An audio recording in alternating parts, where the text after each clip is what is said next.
Good evening, ladies and gentlemen. Welcome to the one and the only Rum Boys Fantasy, one and only Rum Boys Fantasy Network. As always, it's your host, it's your boy Rum Boys Robbie, aka the Admiral. I am joined by my co-host Bogard Scott Free of the GM Network. What is good? Hey, how you doing, Dr. Admiral?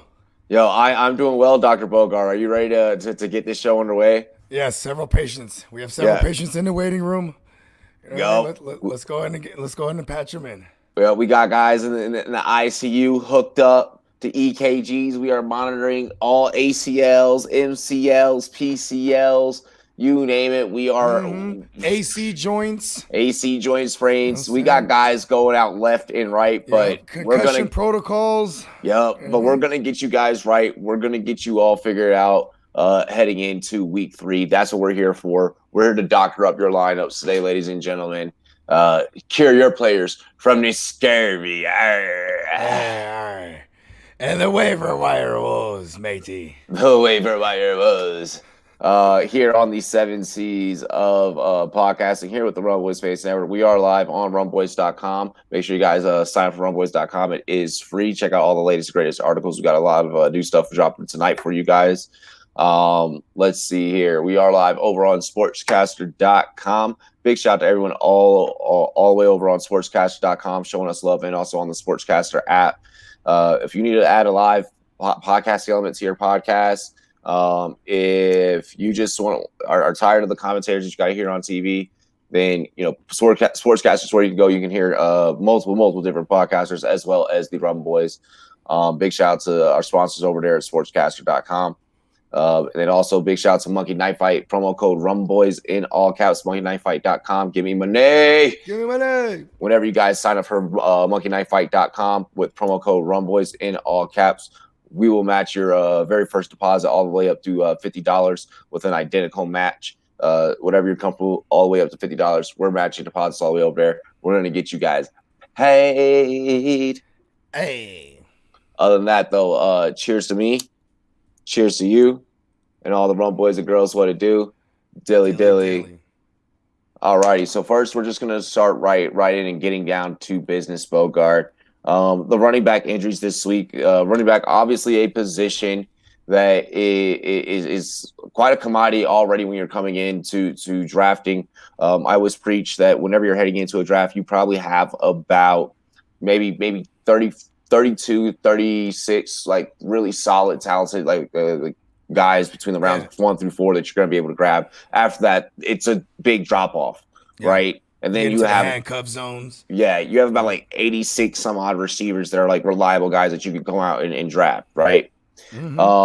So we're going to lead off with the running backs because that's a position that everyone is going to be wanting questions and answers for. First off, you had Saquon Barkley, CMC, Radio Raheem Mostert, must start Mostert, as I call him, Tevin Coleman, and Darrell Williams all went down.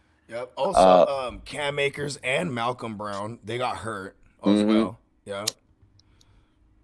The Cam Akers one was very interesting because that was a rib injury. Yeah, they said there's cartilage separated from the ribs, and they say that he could wear a flak jacket and possibly play. Malcolm Brown's, that was a little mystery. They said they didn't really come out with too much information. They might have released more information from this morning, but I know they're all questionable, and that's why we will talk about some Darrell Henderson, the most boring interviewer this side of the Mississippi. Yeah, absolutely awful. Darrell Snoozerson. That's a really bad nickname, but we'll find a good one. We'll find one. 4 likes before the event even starts. Yes, big up to you guys. Make sure you like, comment, and subscribe. So let's kind of go ahead and let's break these down as they happen. So with Saquon going down, Devontae Freeman, he met with the New York Giants. He has been about a year and a half removed away from the game. He did have a concussion problem when playing for Atlanta. What are your thoughts on maybe doing a 1-for-1 Saquon for Freeman? Well, he actually he missed the majority of last year. He started the year, then he got hurt, lower leg extremities. Then he even got a concussion at one point, And then he came back in time for week 16 and tore up the Jaguars.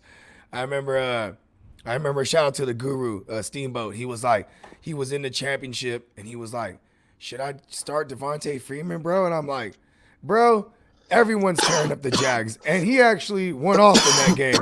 So that was the last we heard of Devontae Freeman. You know what I mean? I knew there was going to be teams that would want to look at him, the number one option, obviously would have been the New York Giants because, and then people are like, oh, he might go to the Niners, but it's like, no, we have Jerick McKinnon. They're trying to say, well, he been with Shanahan, blah, blah, blah.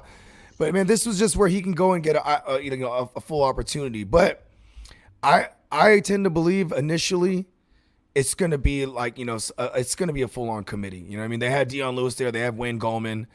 But Freeman is definitely worth the pickup. I mean, if you're the Saquon guy, why not, right? Why not try to get you Freeman?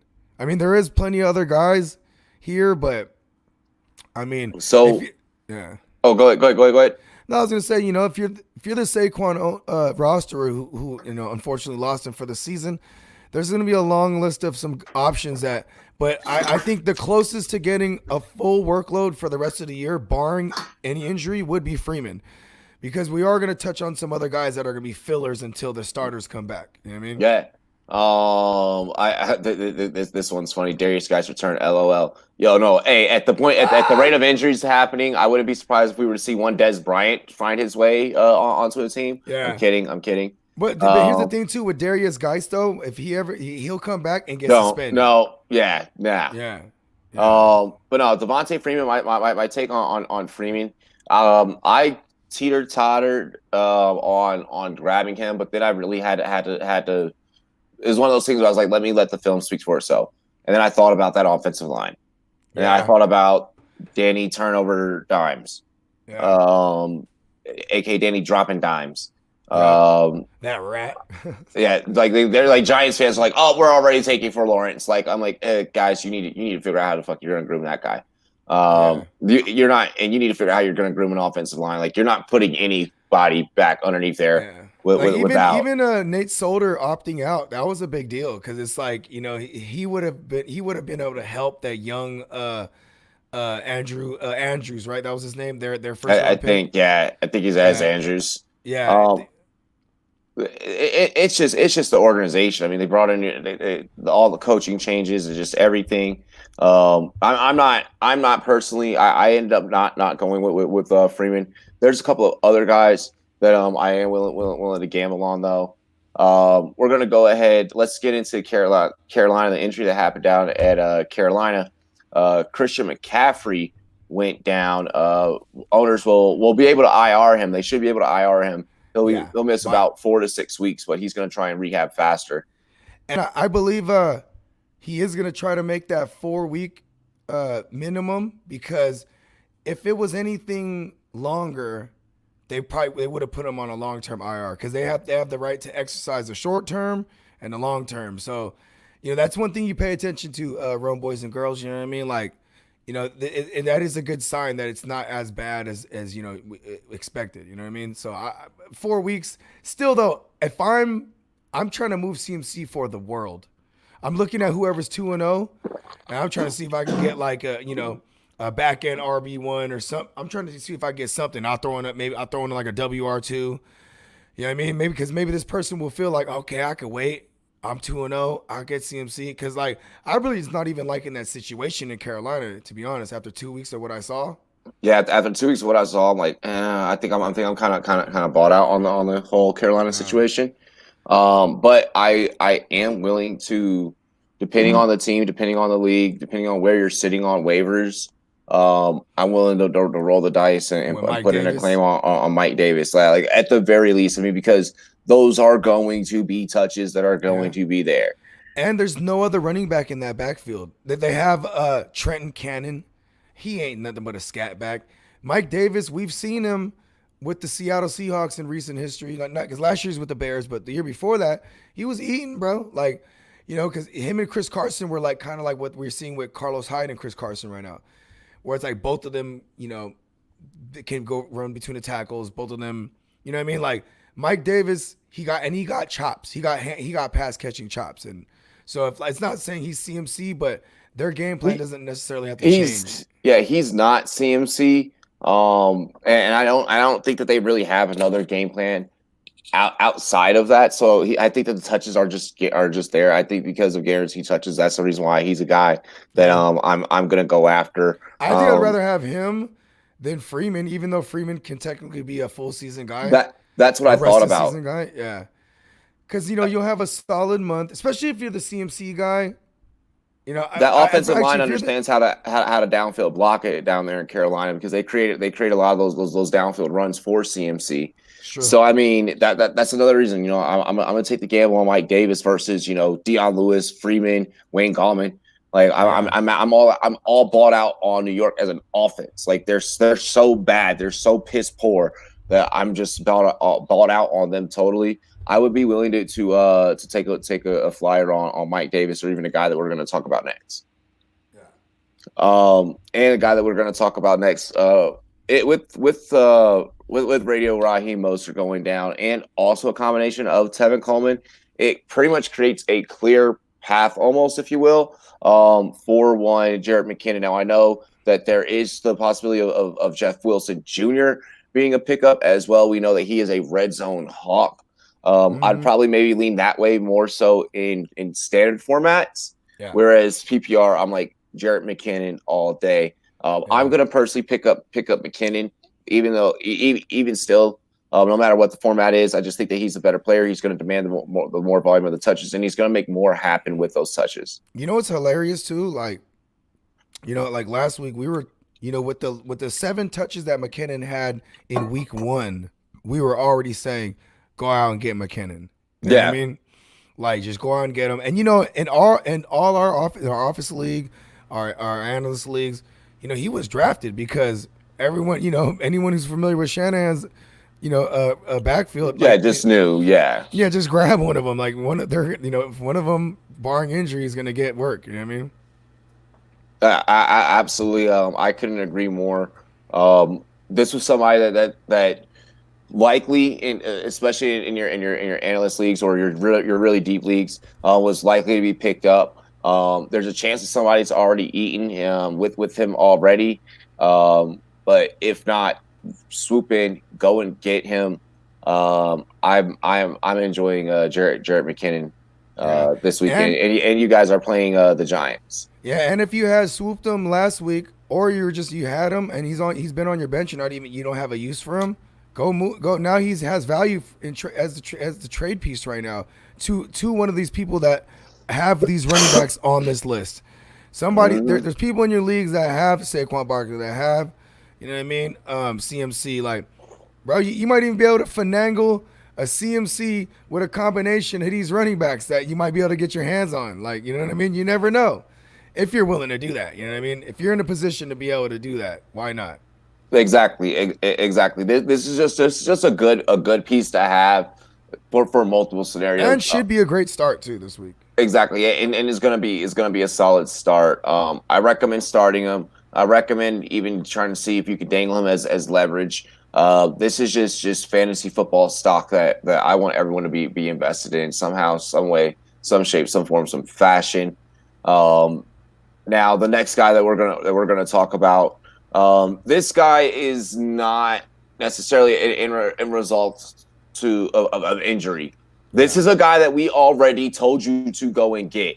Yeah. So if you did not do so, I need you to listen. You need to hit subscribe and make sure you don't miss on the isms. Because we told y'all to hammer this one down last week. I went into leagues.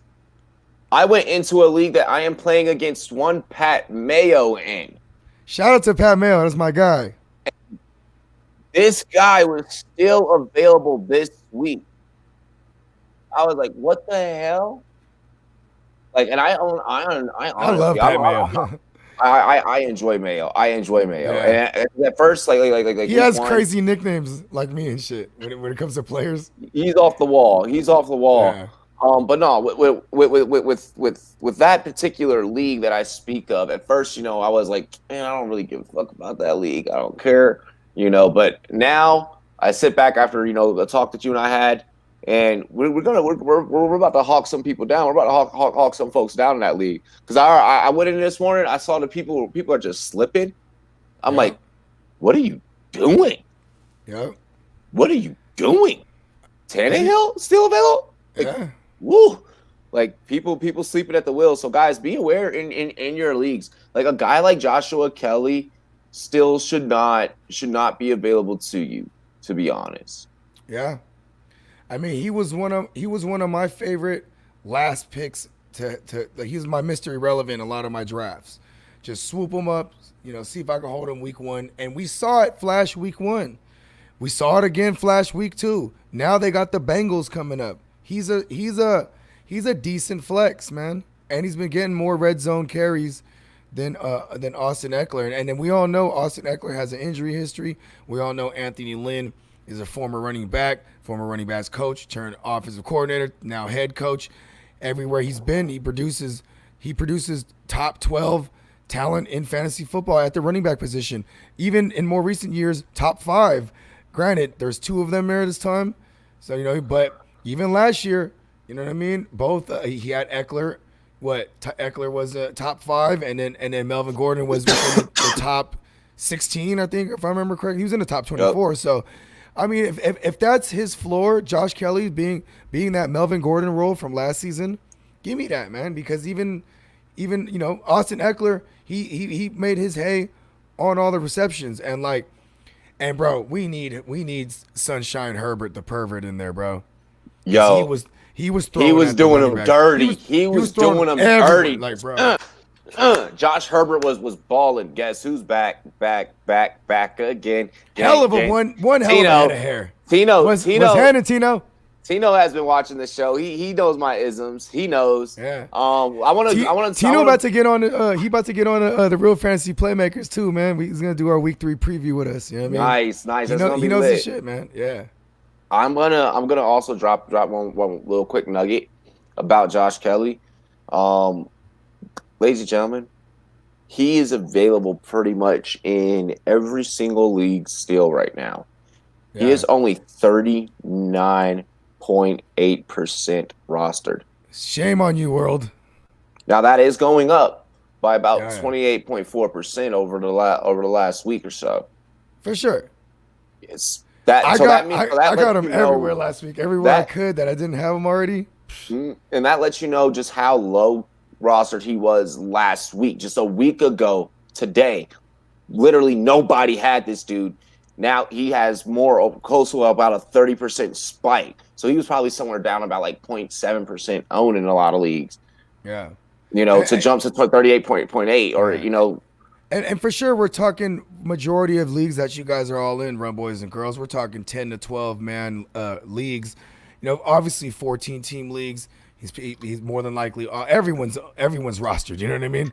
14 team leagues and up, bro. It's dry, but exactly. Yeah, we're talking about where the majority of our audience fucks with is 10 to 12 team leagues. You know what I mean?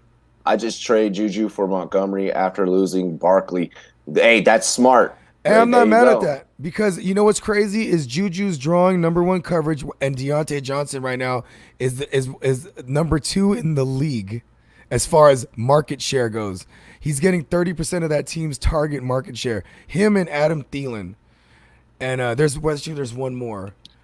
Him, Adam Thielen, and Devontae Adams. You know what I'm saying? But that's Devontae Adams. But I'm just saying, like, that's Deontay Johnson's in that conversation. So moving Juju, I'm not mad at that. Get you Montgomery. Montgomery has another soft matchup against Atlanta this week. That's a hell of a trade. Yeah, Treat. We're gonna get to the wide receivers. Hang in there with us. Connor will get. Connor's got a Ravens recap dropping. Make sure you guys get over to runboys.com. Big up to Connor Burke.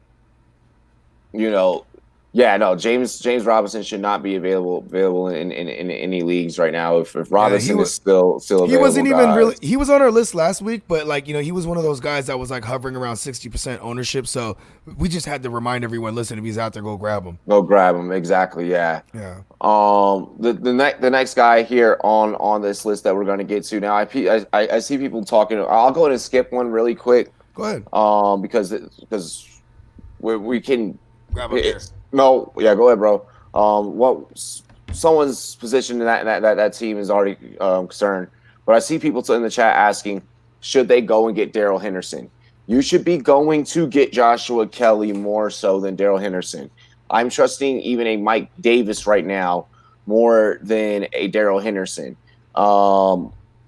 Try and avoid Daryl Henderson. So that's really what we're going to touch on all around Daryl Henderson. You do want to preference though that like you have a personal disdain against. I mean, him, I do have right? a personal disdain against him, but also he does not. In your defense though, his talent is meh. You know what I mean? Exactly. There is a cap there. There is a ceiling there in terms of Daryl Henderson's talent.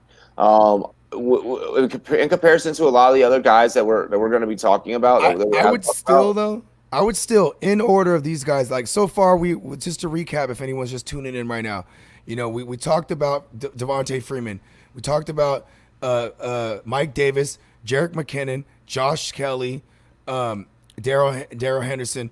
You're gonna want to claim all these guys in order anyway, and just get one of them. If you can't get one, then it'll go to the next. Can't get another one, go to the next. Just claim them all because, even if you don't need the motherfucker and you have a piece that you can cut off your bench, claim these motherfuckers. Play keep away. You know what I'm saying? Like it's a dirty game, y'all. You got, you know what I mean? Do what you got to do because these guys, even if you don't like them personally, they have value right now. I'm gonna say this: if you are 2-0 right now, and you have an expendable piece on your lineup, okay, that you know for a fact you are not going to play. Like all right, for example, I had fucking Jamal Williams on a lineup. Yeah, you ain't but I did not have Aaron Jones. Yeah. What the fuck do I need you for? Yeah, and more than likely too, it's like even if the fact that you don't have AJ Dillon, even it's like what, I don't need exactly. Jamal I don't need you. I can go and get one of these guys that I know is gonna be lasting me, a couple weeks. Someone like a Joshua Kelly who has super fresh legs. And Joshua Kelly he's a season, the rest of the season flex, and even better if anything happens to Eckler. You know what I mean? Like he already has standalone value right now, Josh Kelly. He has super standalone value. Yeah, so what I'm going to do, Eckler, yep. Right. So what I'm doing in that league, I'm going to. I actually already did it. I did it last week. I went and I got Joshua Kelly just to be a dick, to be like, I'm taking this. I thought about today. In the long run, it wasn't going to be a strategic plan. But if it would have been a strategic plan for me to work out, I was going to be dropping someone to go and get Devontae Freeman, not because I was ever going to play him, to play keep away. I don't want you to have him. For real. I don't want you to have him. I wasn't expecting Barkley to do well for you anyways necessarily this season. Yeah, that line was so bad. Exactly. We already know how I felt about that offense in general heading into the season. So I would have just did it just to be a dick. Honestly. Hey, you know how this show's called the Waiver Wire Woes? Bogey got a saying called Fantasy Rose, where it's a WROE, the fantasy wide range of emotions. And bro, I'm going through it because in one of my startup dynasties, 3rd overall, I grabbed Barkley, but I sat there watching the clock count down because I was like, I should snap off Clyde Edwards-Helaire right here. And I was like, fuck it, I've never had Barkley ever. Snatched him up, and look at now we're here. Yup. I should have took the Fresh Prince of Helaire. You should have. Fantasy Rose. This is one of those things too. One of those things why we say listen to our ism. And I'm gonna let you guys know with tonight's Waiver Wire podcast, our approach with tonight's psychology into going into the game, especially after what happened with all the injuries in week 2, a lot of the blowouts. I was blown out, and I performed some blowouts as well. A lot of lopsided results this week. Yeah, a lot of lopsided results. So after the Fantasy Reaper went around and created havoc on everyone's lineups, this is how we're fighting back. And sometimes you got to fight back against league mates. Keep away may be one of them. And here's another keep away piece. Fire with fire. An eye for an eye. A pirate's way. The Rum Boys way is a life for me. The Rum Boys way. The next one I want to talk about here, Chase Edmonds. Now, for the most part, Kenyon Drake's role is secure, or not even for the most part. His role is secure, you know, barring but injury. yeah, barring injury. But Chase Edmonds balls out with the touches that he gets. He's a good bench piece to have. If anything, especially does happen to Kenyon Drake, if you don't have him, then now you already have Chase Edmonds. You know, two, he could be a good bye week flex for you if you have one of your main guys on bye. And we're going to be getting into those bye weeks, you know, pretty soon here. There's some snaps like when I rewatch the films, you know, every Monday I watch all the condensed versions of the games, and like they're scheming him on plays where he's out wide or in the slot, and then Drake's in the backfield. So it's like. Yep. You know what I mean? And then same thing with Joshua Kelly, where this guy he doesn't have flex potential like Joshua Kelly as it stands right now, Chase Edmonds, right? But he does have that clear path if anything happens to that guy in front of him. And like, shame on you, Kenyon Drake owners, you Drizzy's Drake owners, if you didn't already have the Chase Bank, Chase Edmonds. But what I will say to those Drake owners is, I'm assuming that you probably have shored up with some really good pieces. Yeah, some other running backs that you can exactly. Start even, So you know, just make sure you guys are game planning well, and you're game planning for any scenario, especially if you're not going to go with the handcuff. That's even more reason for you to have a Joshua Kelly. True. Drop your Matt Breida for Joshua Kelly. Love it. Run it. Yeah, I would do that 100%. I mean, because Myles Gaskin, who's also on, we're going to talk about in a few here. You know what I'm saying? He's a guy that just seemingly is getting all the snaps. I mean, he's, obviously he's going to get taken out on some third down work for Matt Breida. And then also if they get into the red zone on the goal line, sometimes they put in Jordan Howard. But if you're in a position that you lost multiple, say you had Barkley and Mostert, bro, like you're going to be looking at some guys like a Joshua Kelly or even a Darrell Henderson, or in this case, even a Myles Gaskin. And the one thing about what's funny about Myles Gaskin is like he came out of nowhere. Everybody was drafting Breida or Howard, and in some scenarios drafting both just to see which one pans out. But in this case, this is that Brian Flores regime that's been in place for 2 years. For this is the second season, they drafted Myles Gaskin, so that, they might have a little bit of favoritism towards him. Absolutely. Yeah. And that's one of those things that you guys got to watch out for in the NFL. But it is one of those. If you're desperate and you have to start him, you're closing your eyes and throwing him in your lineup. Yeah, I'm not personally going for Myles Gaskin. That's why he's at the bottom of exactly, list. Exactly at the very, very bottom of the list. I don't even know how this ugly name is on the list. I didn't even want to bring him up, but he's on your list. I had to throw him on there. You can say it. We got to do the due diligence. You know what I mean? You can say it. Yeah, Myles Gaskin. Maybe. No, not Myles Gaskin. I'm talking about last name. Darwin Thompson. Yeah. Well, because see, here's the thing: Darrell Williams, or is it Darrell or Darrell? Either way, DW. He left the game with an injury, and I mean, I was holding on to Darrell everywhere I have Clyde. So now, no one's gonna be looking at Darwin, but I'm gonna pick him up because if I have Clyde, just because. He was out there, like they even gave him a 4th and short look. They gave him the 4th and short touch. I know, I'm just saying, I had to throw. You got to do our due diligence. For the off chance that people are in 14 team leagues and up, you know what I mean. This is for them. You know what I mean. Like you might need to be looking these directions. You know what I'm saying. You might need to be looking at Myles Gaskins. Like like I said, majority is 10 and 12. But yeah, you know what I mean. But we don't have to spend more time on him. Yeah, fuck that. He's like, come on, bro. Hey, I know you interviewed him. How you feel about the kid? I didn't interview him. Oh, okay, that was the year before. Yeah, no, I did not interview him. I have not been in the same room as Darwin Thompson. He's like, I'll leave the room. Yeah, he's like, if he's in the room, I'm not in that room. Exactly. I'm not trying to. Darwin's theory. He had a good. Don't get wrong. He had a good college tape, but as soon as he touched the NFL, survival of the fittest. I used to say that shit as soon as he touched the ball too, and then he just sucked in the NFL. I was like, dude, you dropped a rock. He did. David Johnson or Joshua Kelly. I mean, David Johnson, dude. Yeah, you're gonna start David Johnson. If you have a piece you could drop, pick up Kelly anyway. Because right now Duke Johnson's hurt, and the more he's hurt, the more David Johnson just gets all the touches. And I know David Johnson, he didn't do too well this past week. I'm sure, because then he didn't pop up on no stat sheet for me. But week 1 he looked good. You know what I mean? And I'm saying like where you drafted David Johnson. I mean, they also played against the Ravens. The Ravens. So I mean, Baltimore. Yeah. It's gonna be tough, you know. And then week one, I mean, they knew that Chiefs team really well. I mean, Watson, Mahomes, they just always game well against each other. Yeah. Oh, I, this week. Oh yeah. Oh yeah. No, no, no, no. You're talking about this week, but right? and we yeah no well no Yeah. I'm talking about week one in comparison to week two. I Oh was yeah. comparing the two games, Yeah. where that you know whole week two, you know, you David Johnson. Baltimore's a completely fucking different team. I fully wholeheartedly believe that this might be Baltimore's year.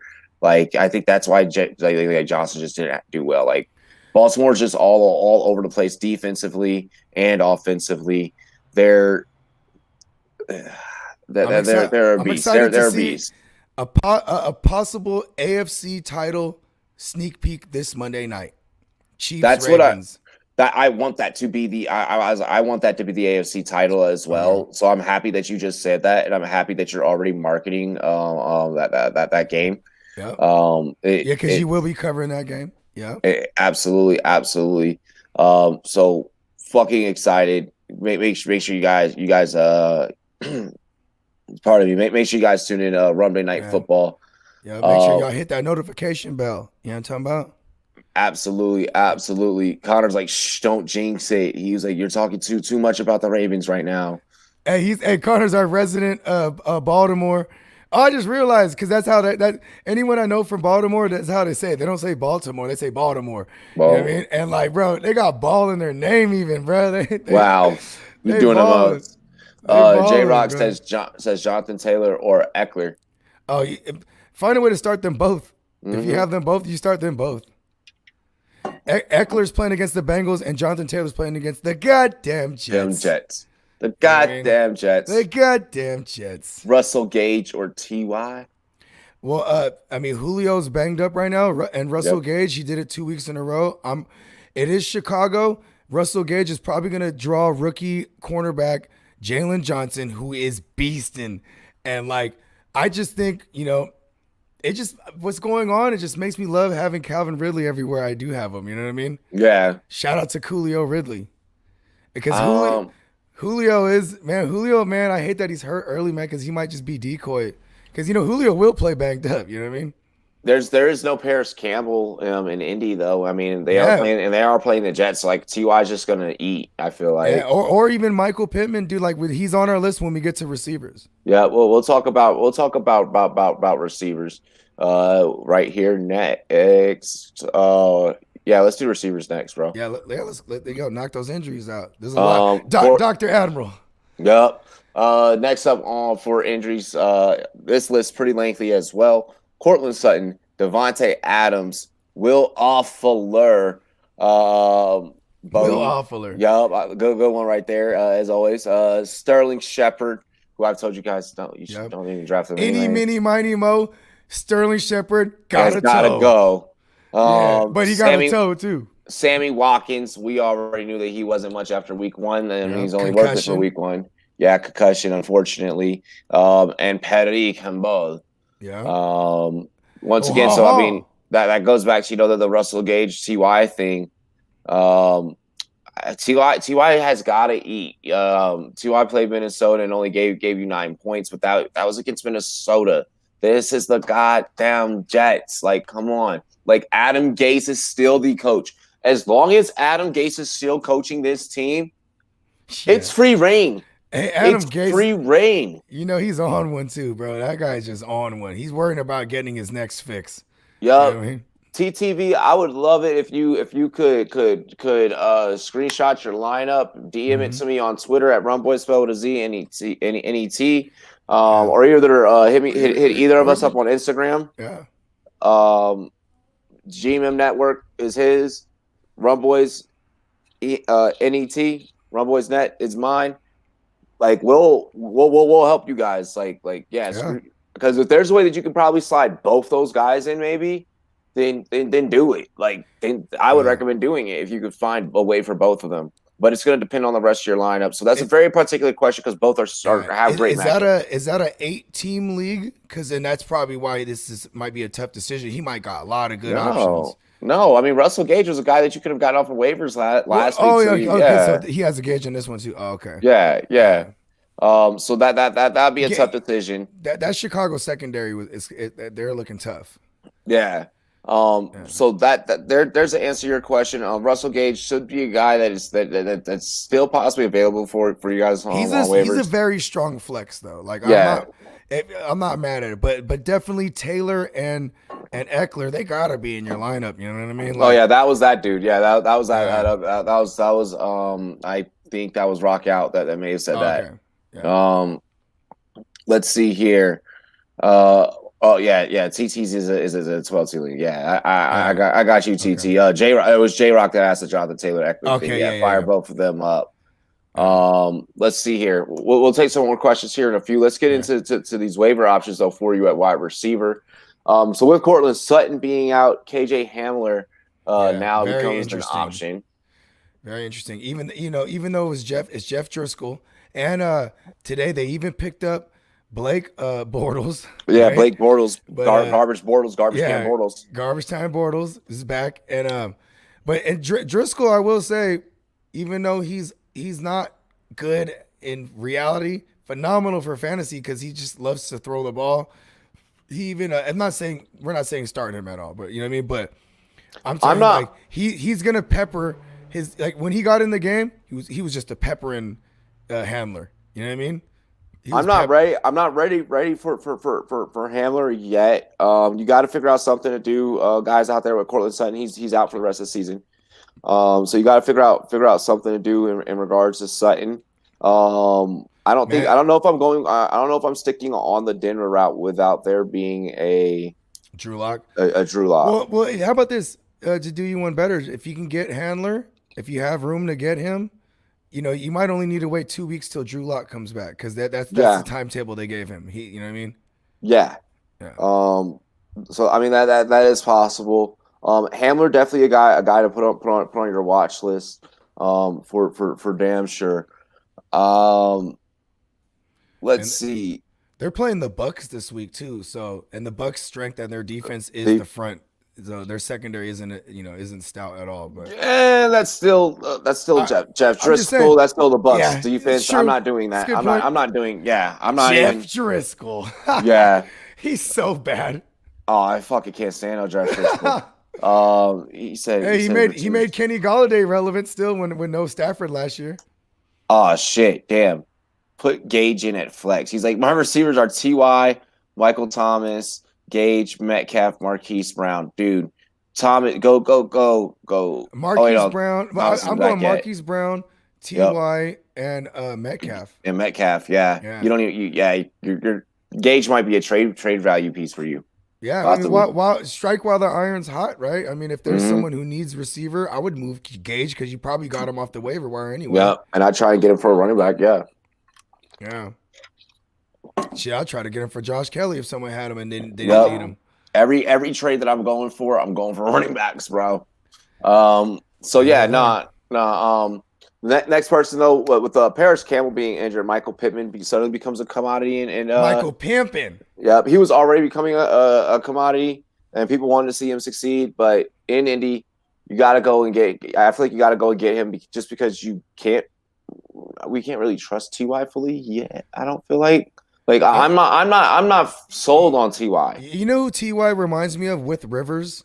He reminds me of when Rivers had Travis Benjamin because they're kind of built the same. They're small, speedy guys.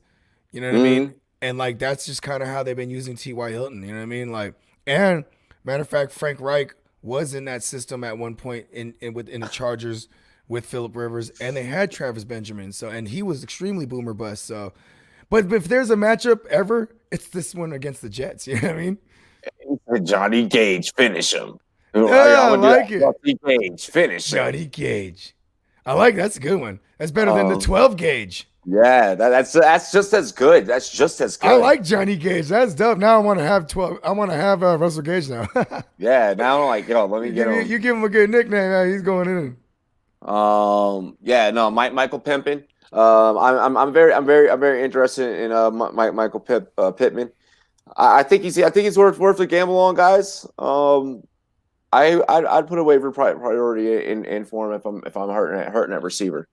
If I'm hurting at receiver from these If I had Adams, these Fullers. if I had Paris Campbell, that means you got him double digit rounds. You know what I Yep. mean? If you drafted him, if I lost him, I'm trying to get Michael Pimpin. Why not? Yeah, and in your lesser experienced leagues, he's probably gonna be available for you. Like I don't think that anyone's probably gonna be rushing to put in a claim for him And unless you're playing against a bunch of Colts fans. and Michael Pimpin, he was one of those guys that was actually drafted, then dropped. He was one of the highest dropped after week one because they didn't see it and people would get impatient. You know what I mean? Yep. And, And and, like and now opportunities there. You know what I mean? yeah, opportunity is there. So I mean, like I said, like Bogart said, strike while the iron's hot. Let's see here. I feel like Robbie Anderson should be rostered, bro. Yeah, I threw him on there, but see, here's the thing: is like, Rob, come on, me and you, we like Robbie Anderson. We like the Yeah, string bean, but like a lot, majority of the fantasy communities, he goes, they look him as boomer bust. You gotta remember, he's over there with Matt Rule, aka Ja Rule, and back he came in, he played in Temple with Ja Rule, with Matt Rule. I He think you put, just like I know, bring up he those has his name Rule. facts. No, Yes, I think not even the but rule, like just the listen, facts. look at the target market share he's had. Look at his week one production. Look at what he just did this past week. I mean, you might want to pull the exact numbers up because then you might be pleasantly surprised and be like, and he wasn't just you being used as a field stretcher. They're hitting him off with No, screens. exactly. No, I like Robbie Anderson. He's making DJ Moore owners pissed off right now. And I told DJ Moores that they should be. If Yeah, you you remember were like, that, yeah, I do remember that. You're I was like, like, no more DJ Moore talk. You're like, exactly, like it's over. It's over. 9 catches, 109 yards. He did not have a receiving TD during that game. He did yeah, not have a TD during that game against the but Bucks. yeah, But but at week one but he did. he now see this is why I say like he's 86% roster. Nobody's cold on him. Nobody's cold on That's him. true. After week one, yeah, but I still got to put him on there because I mean, listen, yeah, you know what? But you know what? Touche. Yeah, yeah. I was about He to went say, from like, 60% to 86. So I'll give you that one. yeah. That's for sure. Now I will say like again, for the second week in a row, I'm bringing this up, but I am gonna phrase this as a question. Corey Davis? Listen, Uh, man, 3 catches. Uh, I know he didn't break 100 this week, but he had a touchdown. As long as AJ Brown's out, and he's out there, and you lost a Sterling Shepard or you lost a Paris Campbell, I'm not mad at having a Corey Davis because as long as Derrick Henry's healthy, single coverage is like whoa for these outside receivers. You know what I mean? And Tannehill is looking sharp again. yeah, I It's believe AJ Brown should be Is he returning to coming back? action. He He has a should. bone bruise. It's usually like Bone a bruise? two. Yeah. It's usually like a 2 week thing, but yeah, but you know what? He's still not all the way. He didn't break the 60% threshold, and maybe he did in the past No. like couple days, and I missed it. But No, Corey Davis is 46% roster, so he's not quite at see, that at that halfway mark so he yet. didn't break this because 60% and up, he shouldn't be on the list. Like when you said Robbie Anderson was 86% roster, I was like, oh, okay, he shouldn't have been on this list. He was Yeah. he was well worth being on the list last week, and I had to bring him up again. Him and Corey Davis, No worries. No, I the get it. Bogart specials. No, I'm bringing up Corey Davis again. I think there's definitely solidification behind drafting Corey Davis at this point. Could Corey Given Davis? Let me ask you a question though. Could Corey Davis be this year's Devontae Parker? I think so. Like I think Like a you guy can that start would him. just I think you can right? start him with confidence. Like he's starting like I'm kind of like, She are you started growing on me. peaking? Well, I Yeah, mean, like you're peaking, bro. Like you're peaking. yep, 4th year in the league. You know what I mean? And you are a Tannehill guy, so you know what I mean. Like Yeah, but that's purely just Tannehill that I believe in. It has nothing to do with yeah. Corey Davis. I mean, yes, I appreciate Tannehill. If I AJ don't Brown's like back Corey though, Davis. if AJ Brown's back, Corey Davis he ain't nothing but a DFS play to me. I have played him. Okay, in one of my leagues, I have played him the last 2 weeks. And you're loving it. Yeah, I'm like, holy fuck! Like I feel like the smartest I mean, dude right now. I don't like the 3 receptions last week, but he still got the tutty. You know what I mean? Yeah, he Like, still got the exactly, dude. So I'm not. I'm not mad when a guy is gonna give me points. Okay, I didn't put him on this list. If I didn't, I should have. N'Keal Harry. I I'm so like this cold on kid. him. I like this kid, bro. He look at his stat line this last week. And the first week, he had a touchdown that he was running. He caught the ball, was running, fumbled it, and it rolled out the end zone for a touchback. You know what I mean? He would have been on people's radar. Like I actually started him against Seattle in a bunch of spots, and he balled. Hey, that was a smart gamble. Like Cam is looking like Bro, he almost threw for 400. Like yo, this is crazy right yeah, now. Cam is back, bro. Cam is back and back in every fucking way possible, And he dude. looks slim too. He looks like young Cam. Cause remember, like over the years, he started getting all more muscular and bigger. You know, Yeah, like thicker hamstrings. Like now he looks slim. He lost a ton of weight, probably because he came off of surgery and he had to recover and rehab. And like now he's just slim. And bro, damn. Cam. If he just had more weapons, that's the only thing, bro. Like Eight catches for eight catches on 12 targets for 72 yards. yeah. Let's see. I want And that. he had a couple bad ones that bounced off his hands. And it's like, come Yeah. on, young Henry or Harry. He's 45% rostered. That is going down. Yeah, Right dude, now. I mean, he's definitely a 1B to Julian Edelman being the 1A because He needs to get find the end zone. He yeah, needs he to find the does. end zone before I'm ever touching him, bro. He got so happy week 1 he caught that ball. He's like, yeah, and then he fumbles in and rolls out for a touchback. And after that, Bill Belcher was like, no, we ain't going to you no more. Hey, yo, TTTV asks, should I trade Russell Gage, Rusty Gage, finish him, for Jacob Hymer-Smith, or either David Montgomery, dude. All right, so if you can move, if you could pull that Gage, off, yeah, you if do can it for pull that either off, one. yeah, you do that, yeah. Because then if you could do that, you are a sorcerer, and I respect you. Yeah, you're a fucking G, bro. Like for real. Like, if I saw you do that, if I'm one of the other guys in the fantasy Try chat, to do that for Josh Kelly, even. bro. Nah, go bold. No, if you know Yeah. that you can do this, if you know that you can do that, right? All right, go for the big prize. And True. because I'm the person that if I'm watching in the group chat and I get a notification, trade has been completed, Russell Gage for Josh Jacobs, I'm like, what? I'm like- looking at you, bro. I'm looking at Tropical Edge, like, yo, that is the biggest fucking baller in this league right now. Like that dude. You're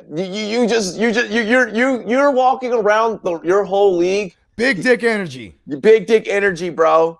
Like that's crazy. If you flip that for either, then like, hey, that's crazy. Yo, I got Edelman in my home league, PPR league. I'm thinking of using him as a trade piece for DJ Moore. I'm not mad at that. We both said the same thing. Oh my gosh. Because we're not necessarily DJ Moore guys, me or you. But like, yo, to move Edelman, I mean, here's the thing is like Edelman, he just does Edelman things, bro. But what's crazy is like he's screeching down the field, catches a ball, takes the hit, and he gets up. He's winded. He's like old, and like you know what I mean. But then he's like, then he's in the lineup. He looks poised. It's like it's a ticking time bomb. Like Edelman's always gonna look. He's always gonna be rocking a questionable tag too, because they're gonna give him the veterans treatment. Like he probably will never be practicing. But like at the same time, whenever if you look at the game on Sunday. When they're in the clutch and they need a clutch player, who are they going to? They're going to Edelman. And even when they got down there, within the 1 yard with seconds left to win the game, everyone knew, all right, we don't have a jump ball guy here. We don't have a Gronk. We don't have even a tight end that we could throw a jump ball to. And theoretically, it would be Harry. But they're like, man, this N'Keal Harry, he's been fucking up too much. So they tried to pound it in with Cam. See, if Edelman and if it was Brady, Edelman, and Amendola, guys like that, those guys, they're ready to take, what do they call it? When you hit them off with a quick screen and they know they're going to take the hit.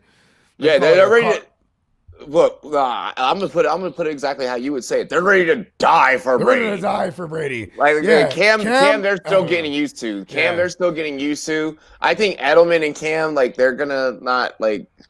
He's like, oh, they're just. Like, I think Edelman's, they're just teammates. Like I think Edelman's like so you're not gonna pass to me as much now, are you? Like I think Edelman's getting that through his head. Rock out with some 18 with some 18 questions. Like this is definitely eight man leagues. Like if Godwin got dropped and you picked him up off of waivers, oh my god, love and then that. and then if David Johnson then yeah, you're getting those guys. Sure, no drop question. Drop Ertz for Jonnu Smith. Fuck it. Like 18 league, you can do whatever you want, dude. You can do whatever you want. And Ertz could be very well like a landmine. You know what I mean? Like, all right, let somebody else pick them up and blow themselves up. You know what I mean?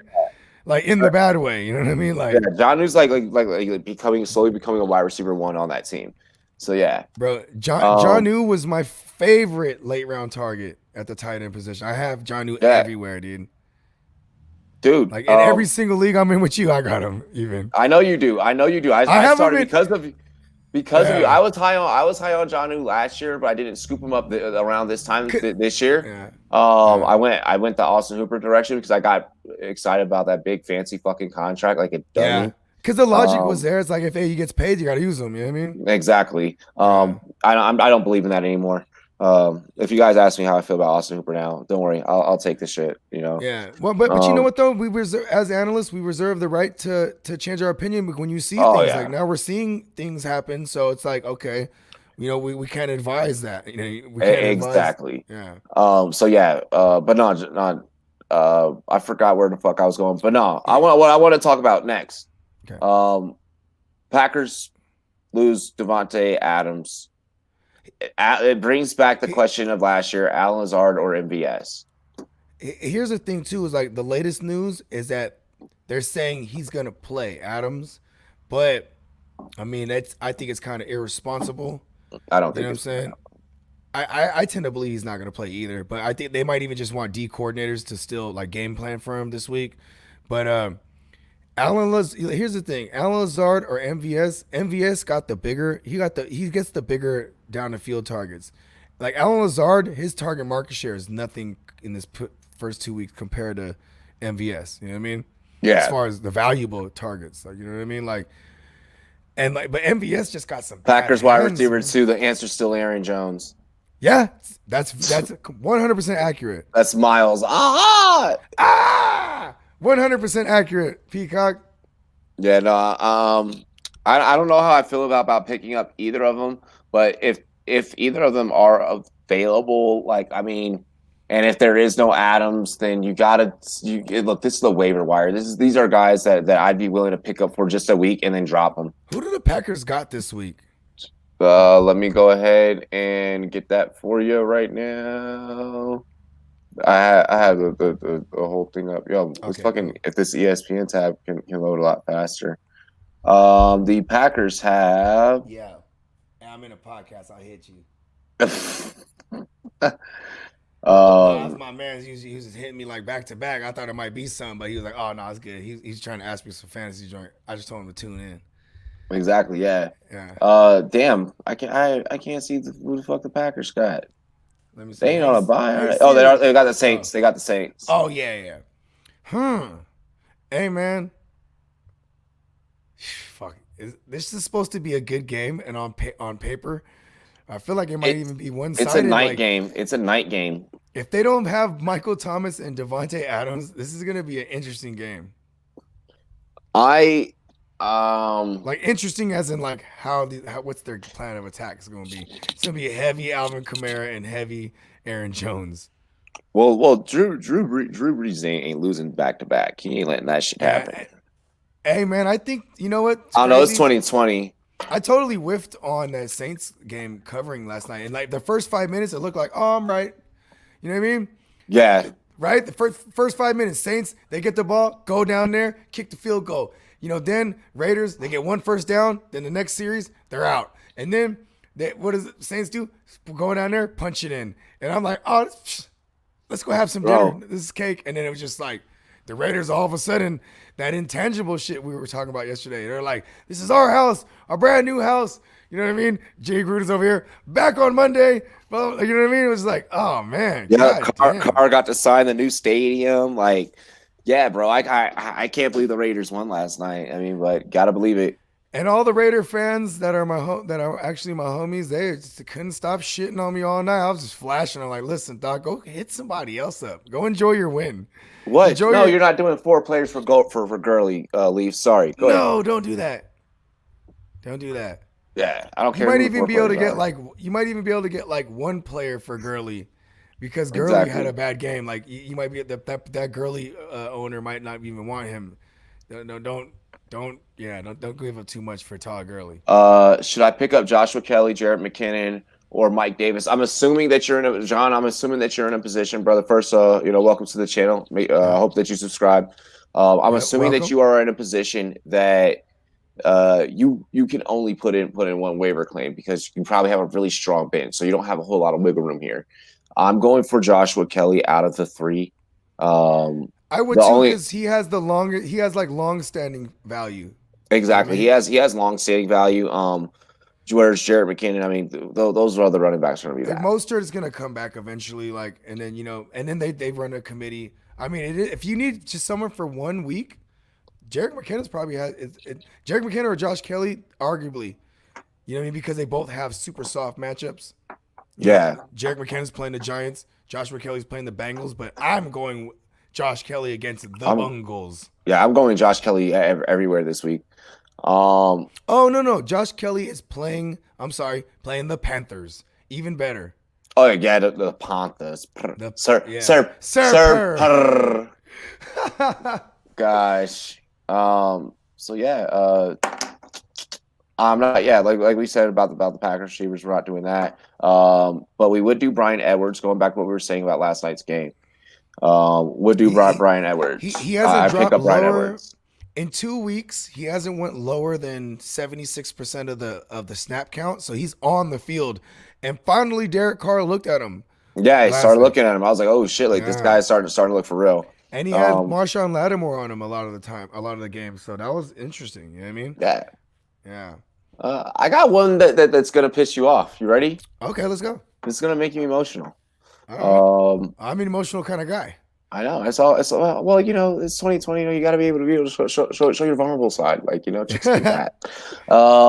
Keelan Cole, bro. I love How it. are you feeling? Oh, hold on. No. You Keelan were Cole World? hold Hold on. on. You're talking about my No. man's right Yeah, here. I'm Okay, talking. go ahead. No. I'm talking about sheer love affair for goddamn Oh, DJ the Shark. Minshew. Oh yeah. Oh yeah. And Well, here's the thing. Chark is hurt right now too, and like mm, Chark, in 2 weeks, Chark has caught 100% of his targets, but they haven't been a lot of targets.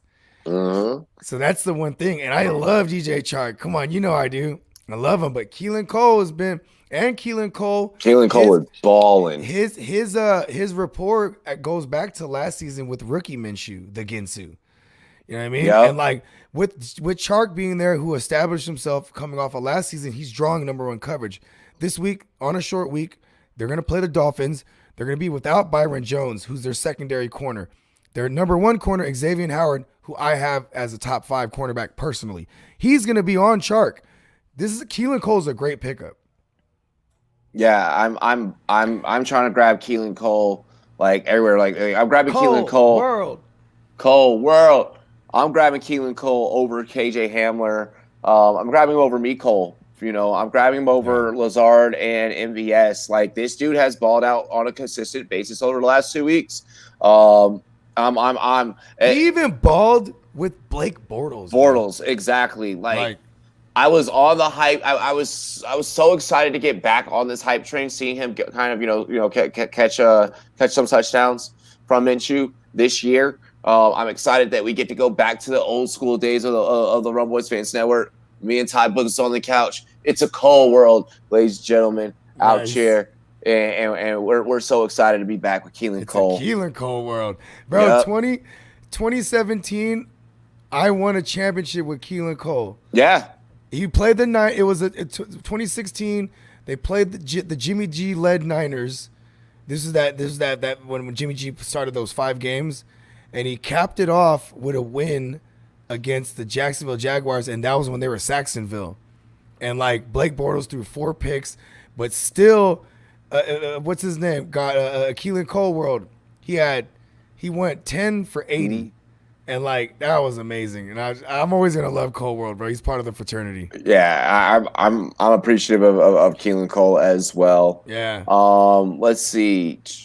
I skipped over Miko Yeah, Hardman on you're right about accident. the emotion. It was just the emotion of joy. Yeah, no, yeah, it went a little bit different way. I was ready to be like, no, I wanted you to be like, yeah, no, I'm kind of pissed. I thought you were gonna be pissed I'm about Keelan Cole actually at like first. I'm crazy enough to start both him and Chark. You know what I mean? Yep. Plus Chark might not. Here's the thing: if Chark, all right, let me ask you a question then. If Chark misses this game somehow, because they said he has a chest injury, he was limited in practice. But I'm firing up Keelan Cole.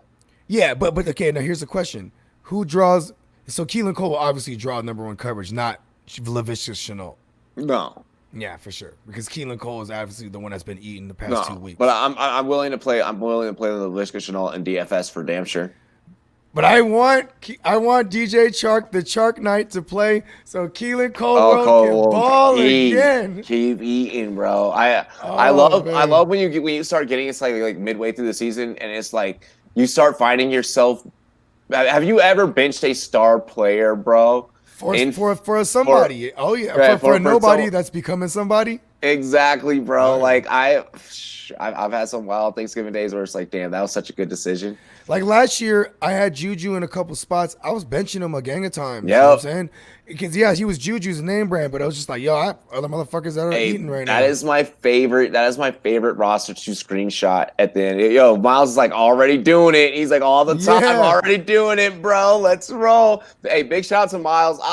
Fantasy he did the thumbnail. He did the background, and I love it. Yeah, We're he in the killed that surgery room. thumbnail. We're in the Oh, surgery yeah. room, bro. I wish we had doctor costumes for this, I know. You know what's funny? I have a smock, and we all have masks these days, right? bro. It's my lady's a nurse. I actually have a smock. Oh there, my, you know, I got one over there. Shit. Oh well. Oh I well. mean, we might good. come back for the second half with masks and smocks on. Oh my gosh. Nah, we're good. We're good. We rocking. We rocking. Bro, if you would have sent the memo, I would have rocked it. I bro. would have. I know. We should have thought ahead. That would have been burnt. No. So yeah, we're definitely going Keelan Cole. We're gonna make him priority wide receiver. Miko Hardman.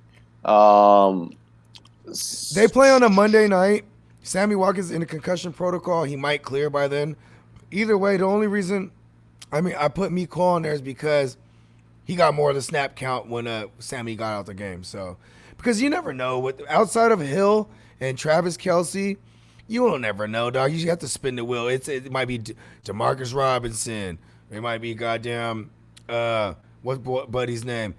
Pringle. You know what I mean? You never know, dude. Yeah. Rock, you're not dropping Will Fuller. Yeah, did you have an put him on IR? Yeah. Yeah, you're putting him on IR. Tino's like, drop Fuller. Just do it. Drop that. Hey, listen, I don't like Will Fuller's pappy. I don't like Will I don't Fuller like at all. his grandpappy. Because Will Fuller number 5, right? That means there's 4 of them before him. Yeah. Hey, listen, when my son starts playing fantasy, I'm not gonna like Will Fuller the 6th either. Trade Will Fuller. Trade Will Fuller. That's for damn sure. Don't drop him. Trade him. But also, I'm probably the wrong guy to ask because I've never been a Will Fuller guy because he does his thing and then you always have to start him and chase that and then he does things like put up a donut. What's crazy me is that I've never owned Will Fuller. I just hate him because other people have owned him and I see what they go through and I'm like, yeah, and I'm like, you're stupid. Like especially repeat offenders. I'm like.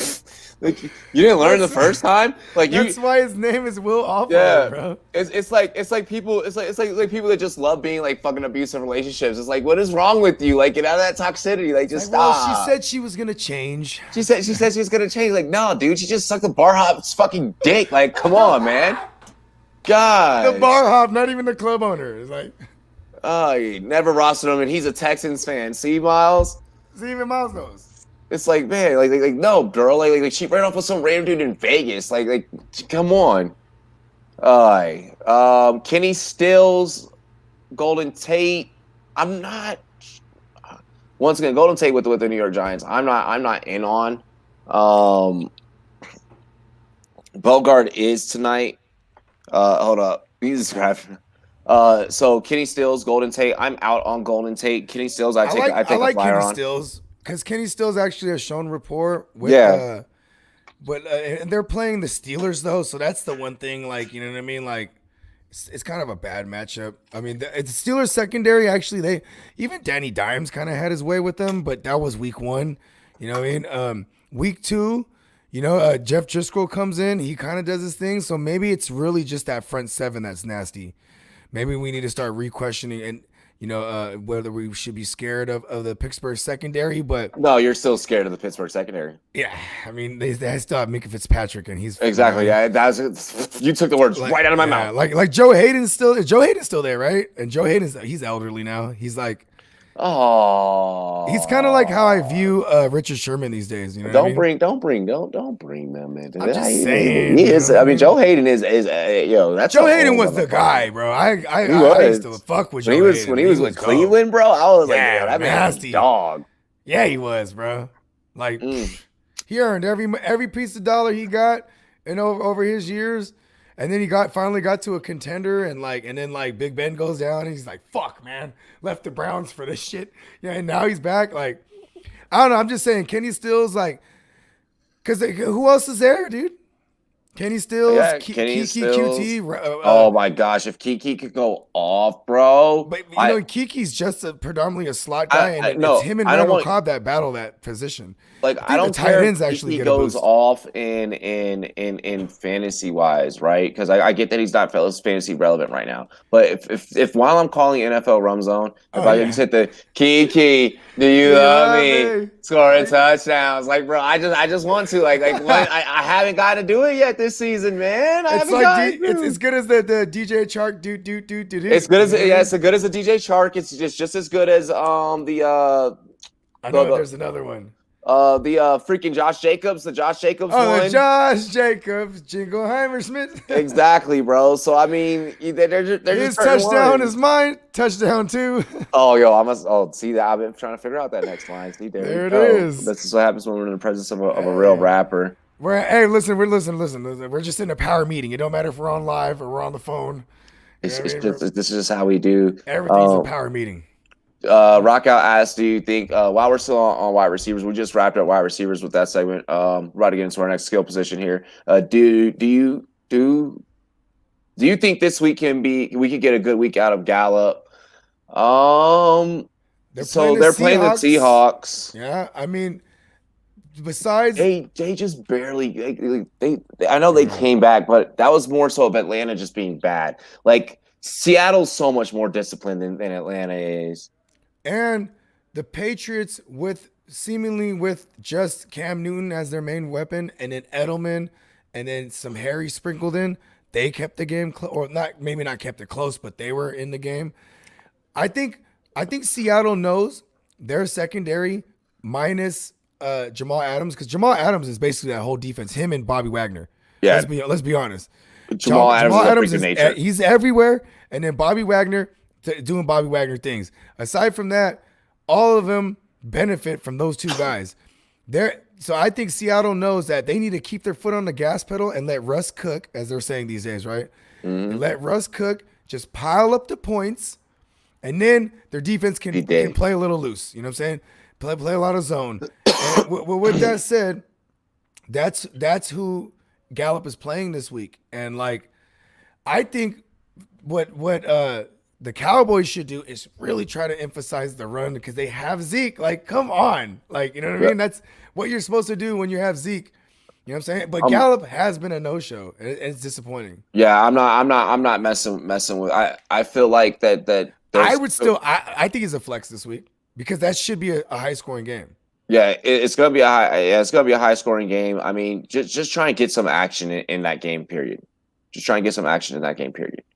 And if what I think that could happen in that game, does happen, like Dallas flip-flops so much. So like they're so hard to predict.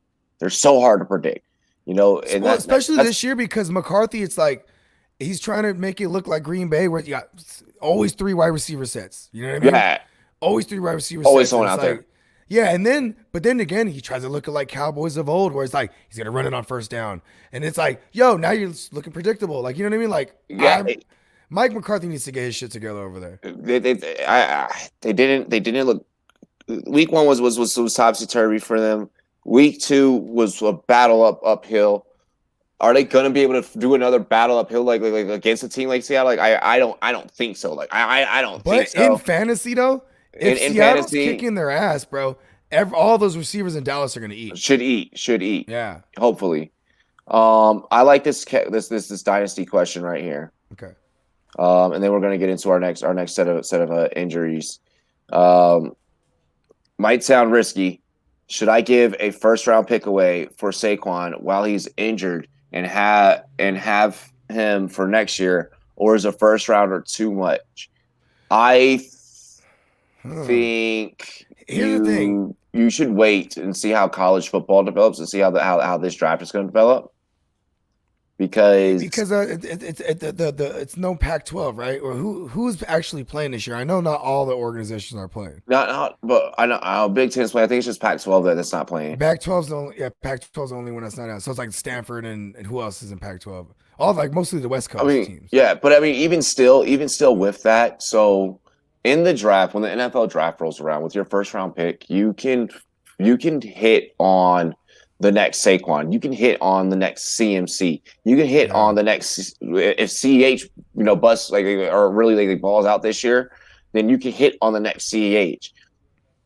It's a lot. I feel like I don't know if I want. I don't keep Saquon. I'm not keeping Saquon. I'm trying to. I'll try. I don't want Saquon. This?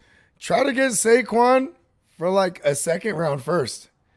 You know what I mean? Like be like, yo, I'll give you my second round next year. Give me Saquon. And then maybe give him a third back or something. Yeah. And then if you can't do that, if you really want Saquon and you can get him for the first, you're really getting him for nothing in that sense because, I mean, here's the thing, bro. Like running backs in Dynasty, they really got to be like a Zeke or a Saquon coming out of college or a Jonathan Taylor or a CEH that with the Chiefs in order for them to be a first round in Dynasty. Most of the time, it's these receivers that go higher.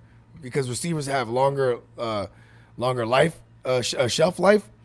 But I mean, if that Saquon owner is panicking enough, fucking offer this your second round first and see if you can do that. You know what I mean?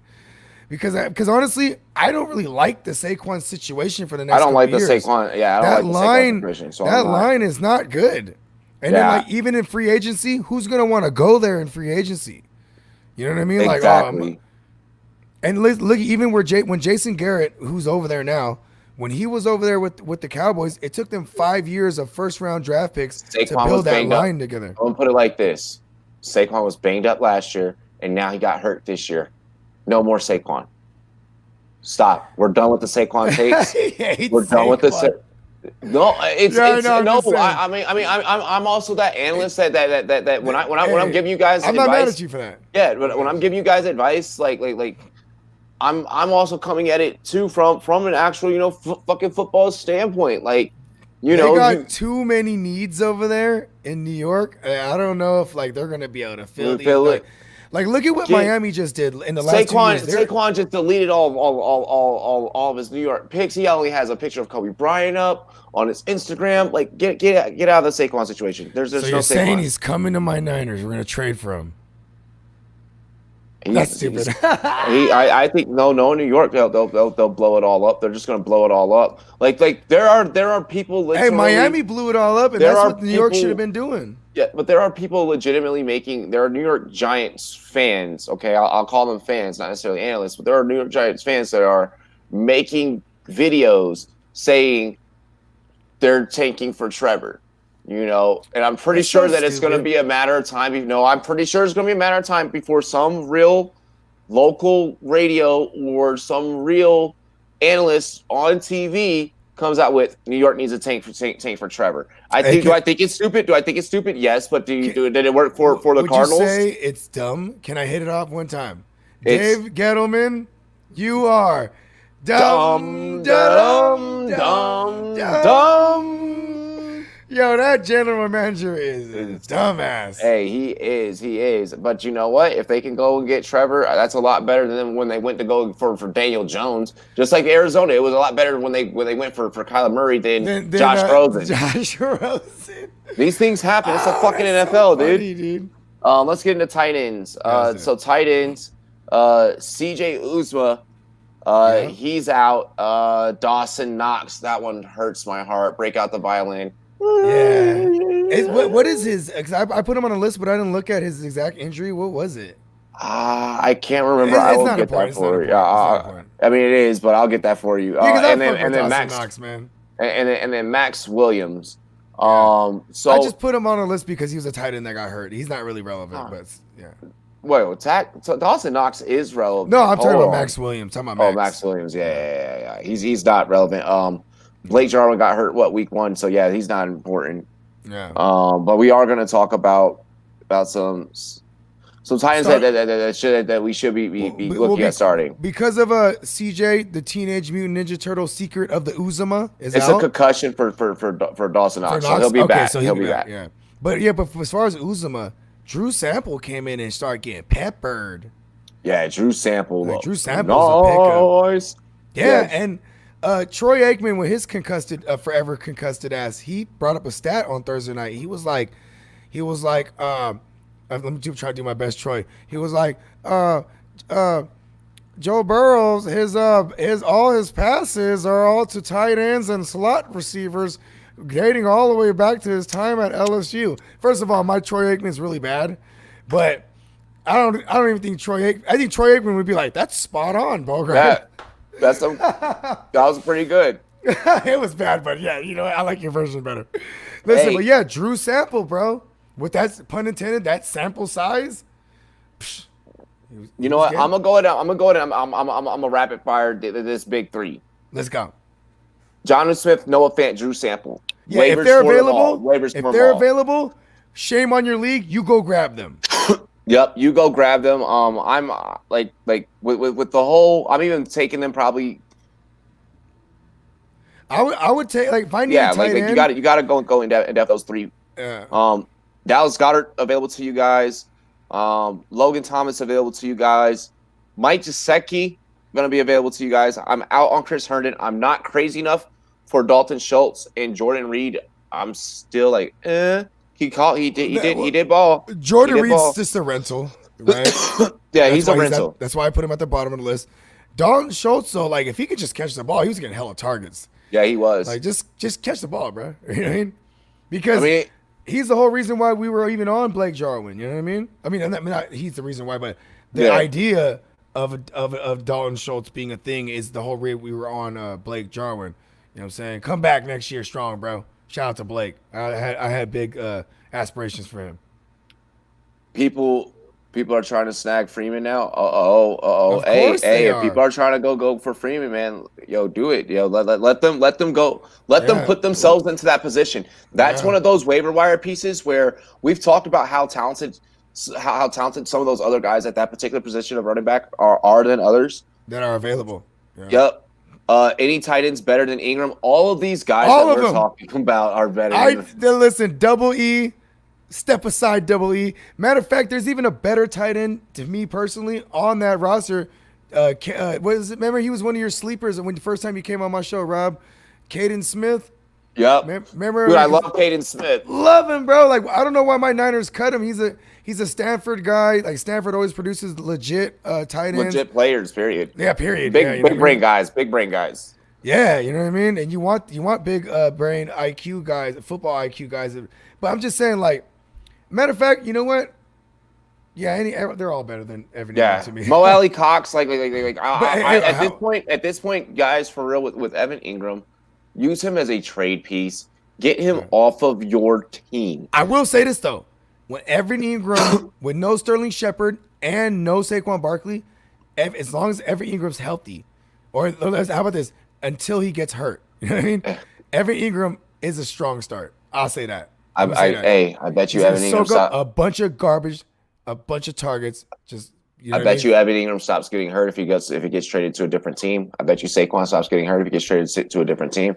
Well, I mean, you could say that about OBJ, but then he started getting hurt, sports hernias and shit in Cleveland and shit like that. So. No, okay, OBJ was fucking kicking field nets and shit. He had a lot of other problems before. Yeah, he was going through a divorce with the field net. You're right. Yeah, dude, and then just Cleveland, the whole coaching. We straight from Cleveland. That coaching carousel, that's not healthy for any football player. That's not good for anybody. And that's the problem up in New York. Good fucking point, Admiral.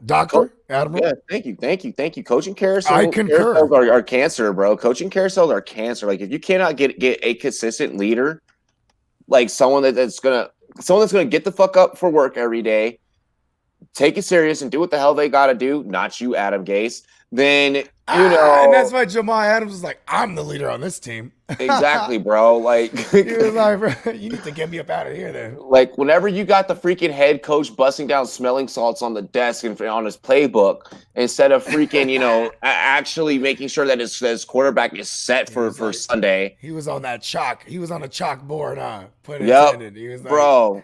I can't stand Adam Gase. Like real, dude. literally when I saw that press conference and he was just, I was like, oh no, he throws his players under the bus too. Yeah, bro. I would have like, man, I'm not bringing this guy in my organization. He's done, dude. I can't stand the guy. Let's get into quarterbacks. I think we touched on all the tight ends. Once again, Jonnu Smith, Noah Fant, Drew Sample, Mo Alley Cox, Logan Thomas, Dallas Goedert, Mike Gesicki. Then I would go Jordan Reed, Chris Herndon, Dalton Schultz. Yeah, that's the way I would probably. If you need tight end, that's the priority list right there. Ladies and gentlemen, this is fantasy football. You need tight end. Yeah, that's why people are willing to spend up for the second round, George Kittles, the second round Kelsey's or third round. Mm-hmm. Like if Kelsey or Kittle's in the third round, they're like, oh my god, so much value. And if guys fucked with us during the offseason, we were on the Hayden Hurst Helmsleys, we were on the Noah Fants, we were on the Jonnu Smiths. You know what I mean? Like, because we were on the Blake Jarwins. At least I was. Like, I wasn't on the Blake. I know you weren't, but no. You know what I mean? You were on the Austin Hoopers. I was on Austin Hoopers. Hey, listen, we're not always right though. There's a lot of football left, so he can still redeem himself. He really can. Right. I mean, like, I'm not gonna. I'm just mad right now. Like, I'm not gonna completely drop him. Like, I'm a bench him. Don't drop him. Don't drop him. Yeah, he's like, no, don't drop. Don't do that. I'll pick him up. He's like, oh, pick that man. Shit. I mean, it's a system where they, Kevin Stefanski, they run 12 personnel. Like, whoa, so he's gonna be on the field a lot. You know what I mean? Exactly. No, but it's all love. Let's get into some QBs. So there, and then some QBs and some defenses. QBs, Jimmy G, Ramrod Taylor. Ty God. Hey, we had. Did you hear what actually happened? They said he had some chest pain. Yeah.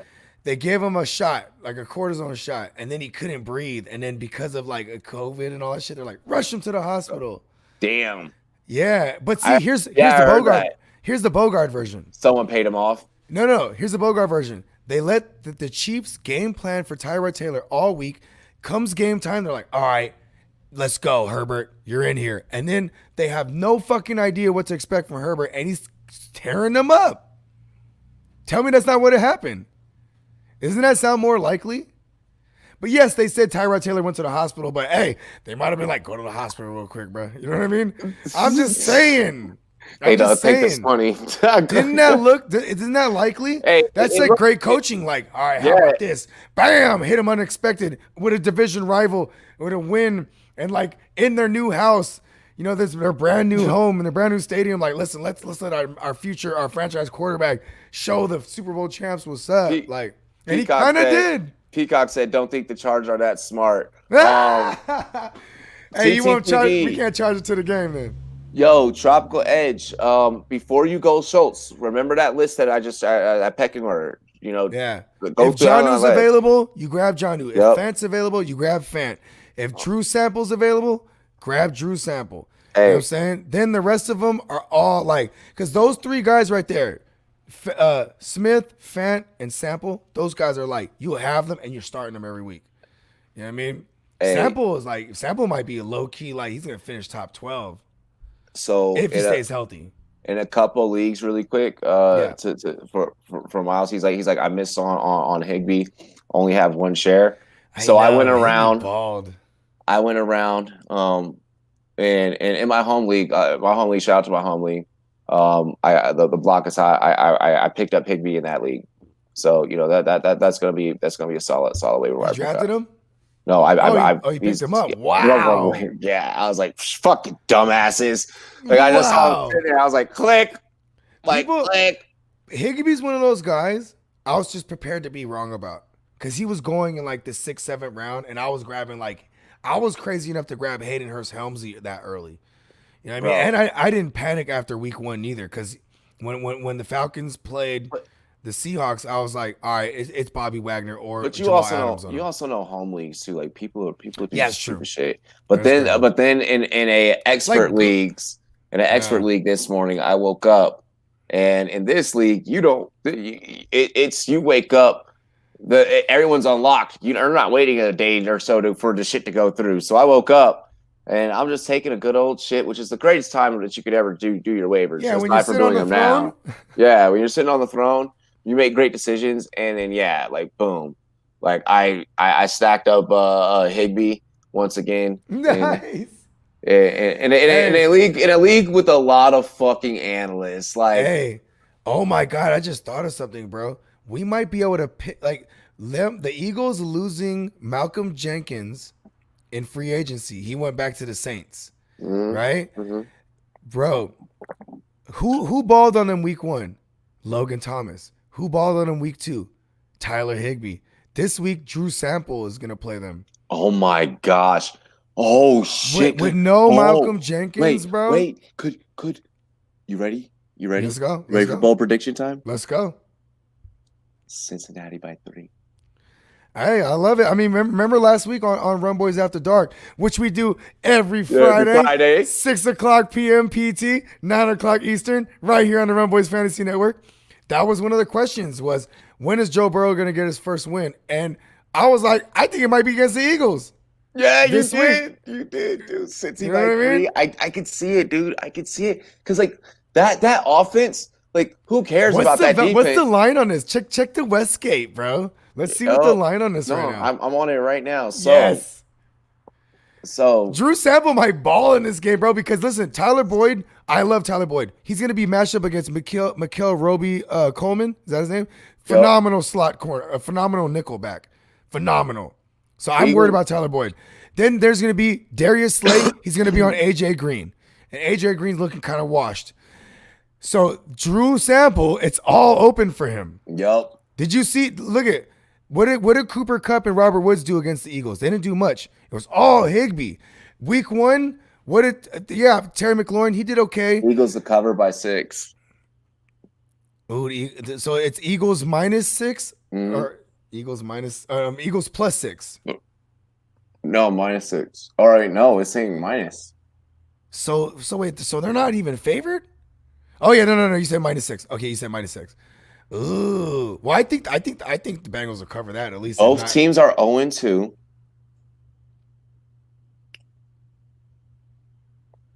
Okay, the Eagles have a lot of their pieces that were injured healthy. The only person that's out for them. Are you sure it's not Eagles plus 6?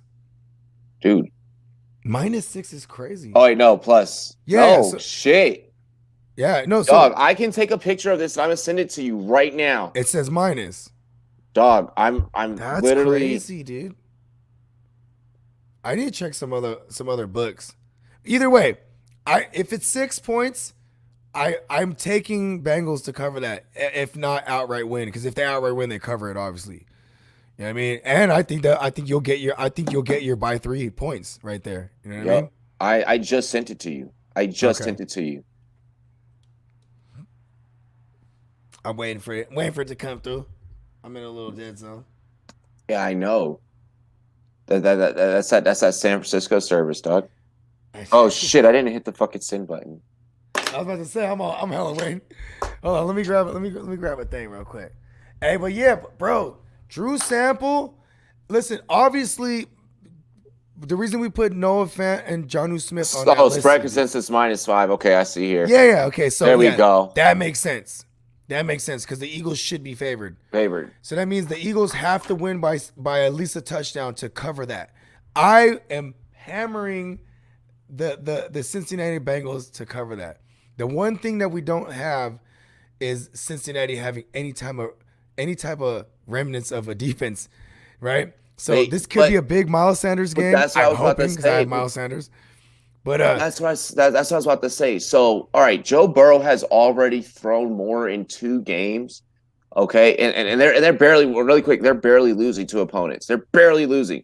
He has already thrown more in 2 games than Jimmy G did in his whole entire playoff run last year. That's so true. So. Even I think he actually passed the ball more than even Carson Wentz in the first 2 weeks. The Wentz in the first week. So what I'm thinking here is it doesn't matter that Atkins, Mike Daniels, and Sean Williams are out for their defense. What I'm thinking Drew here, Sample is a play this week. He's a DFS smash. Bro, is Burrow is going to completely just out throw Wentz because I think that Burrow honestly can. Like I think that Burrow honestly can because he's not as banged up as Wentz is. Does he take his hits? Yeah, but he's gonna take hits just as much as Wentz. Both have bad lines, and here's the thing: Wentz is actually gonna have more time in the pocket this time because he's not playing someone with ferocious pass rush. He played the Washington football team, then he played the Rams. Now he's playing the Bengals, who barely have any pass rush. I mean, I doubt Geno Atkins is going to be ready. If he's back, that's their best pass rusher. Yeah, he's questionable. Yeah, exactly right. And if he doesn't play, they're all 3 are questionable, right? As of this moment, right? So but you still have Fletcher Cox and company over there for the Eagles. So he is going to be on. Burrow's going to be under a lot of pressure. But I'm just saying. I'm just saying though. He's gonna have to throw the ball. He felt the pressure of Myles Garrett last year or last week. I don't know, dude. I think that Cincinnati could actually do something. Like I think they can too because in 2 weeks so far of data and film, and you combine the two. The one thing that stands out to me when how you attack the Eagles defense is through the tight end position. The week 1. Gave up. What did Logan Thomas have? 8 catches for something and a touchdown. Week 2, fucking 50-something yards or whatever it was for Tyler Higbee. 3 tutties. Bruh. Drew Sample. Dude, all they Troy Aikman right now is I already told you, Bogart. All we need is for AJ Green to at least like catch 5 or just take away Darius Slay. That's it. Just take away Darius Slay. Take away Darius Slay. Tyler Boyd, do Tyler Boyd things, and like Higbee just pop up out of nowhere. Higgins, not fucking Higgins. Sorry. Yeah. We need Higgins. I think we're going to be talking about Drew Sample next week. We're going to be saying I told you so. Peacock, he's like, I need a bigger sample size of Drew Sample to believe it. I get it. I get it. But look at right when before Uzomah went down, he had like already eating. How many targets? He had like 40 yards or something. I can't remember the exact stat line. Hold up. As soon as he went out the game, it just went right to Drew Sample. And this was against the Browns, who are also historically bad against the tight end. But at the same time, even concussed ass for life. Troy Aikman brought up that stat that's still resonating with me where he said his highest percentage of pass attempts goes towards the tight end position or the slot receiver. And the tight end be coming out the slot half the time. So it just makes sense. And then you couple that with the fact that the Eagles in 2 weeks probably are this year's Cardinals right now. Malcolm Jenkins left them, went back to the Saints, and now tight ends are eating on them. Yep. Like this is just we're looking at data right now, and we're matching it to the film, and they match. So in week 1 he was on one target. He caught his one target for 7 yards. But then in week 2 when they have phenomenal linebackers and safeties in the Chargers. Yeah, but I mean he wasn't out there for much. You still had Uzomah, and like you said. This offense right now, like they're still with Zach Taylor. He's still trying to groom the players that he's got, so he's not doing a whole lot of 11 double tight sets, 12 personnel sets. Exactly. 7 receptions, 9 targets, 45 yards. I think that there's definitely a TD going to be in there this week because he came in after the Achilles tear, or the unfortunate Achilles tear, to Uzomah. So I'm willing to bet that Drew Sample can really really get out there, like get in front of the tight end race this year. Drafted last year, he's I'm still saying young. I say he's good for like a running to be a top 12, like back lower end tight end one. You know what I mean? I mean, like they're throwing it enough times over there in Cincy. There's gonna be like, dude, in his rookie outing, barring any injury, Joe Burrow might throw for like 630 times. Fuck. Like this is crazy. He threw for 61 attempts last week alone. You know what I mean? Like this is Yeah. crazy. That defense is bad. They're gonna be playing from behind. He's gonna be exciting to That watch. defense is bad. It's This is bad. Like true. it's just you know what I mean. We just can sum it up like that. You know what Um, I mean? we already, Cincy's we defense already. is Oh bad. wait, yo, we didn't even get all the way through like I know, quarterback time. well, We because like, it hit me. It hit me like a ton of bricks. Like, oh my god, Logan Thomas, Tyler Higbee. Like, this is how you attack the Eagles secondary. yeah, it's pretty fucking evident. Like it's super evident. Yeah, So yeah, I'm willing to rock, on that one, man. Anyways, going back to the quarterbacks, so Jimmy G, Ty God, and then Drew Lock all went down this week. It really quick with Drew Lock, just IR him. Just move him to your IR, guys. yeah. I mean, but what? How about this in a super flex? Yeah, because Yeah, in and your single super QB, flex. and we'll get to this. Just go fucking get my man the Ginsu if he's available. Get All Gardner right. Minshew the Ginsu. Well, yeah, in single QB, I would hope that unless you were a Broncos fan and you were willing to die on that sword to Yeah, start off that's the true. season, in single QB, that's That your is true, fault. dude. Because Drew Lock is only in the super flex or multi QB conversation. No, yeah, absolutely. That Yeah. was that's completely on you though. If you did some dumb shit. Hey, listen, I've been there, run boys and girls. Yeah. I do Hey, wild shit and just be like, hey, I'm Bogart. I have like a got built-in. Gensu today for $16 Fab. Yo, There I you like that. go. That is good budgeting. $16 well spent. Hey, Yeah, that's I budgeting. hope the Minshew madness, the Munch, the I was gonna say the mushroom mania, the mustache mania. I hope it continues, bro. Yo, Like I hope I really Trubisky, do. Trubisky, I'm willing to go out there with Trubisky, especially as of late. If In a I super flex, yeah, he's Yeah, playing super against flex, yeah, Atlanta. Atlanta's one of those teams you just bully them with opposing everything, opposing quarterbacks, opposing receivers. dude, Just wait, bully Atlanta's defense. look, Atlanta is just completely I'm gonna hit the fucking pisser real quick. My bad. trash. Oh, go ahead. Atlanta is one Manito. Okay. Um, Sorry, guys. What we were saying? He was talking about Atlanta. We were talking about Atlanta. Atlanta is completely trash. Uh, Anytime that you have anyone lined up against Atlanta this season, especially after what Dallas did with that comeback, I'm willing to roll out anyone against Atlanta.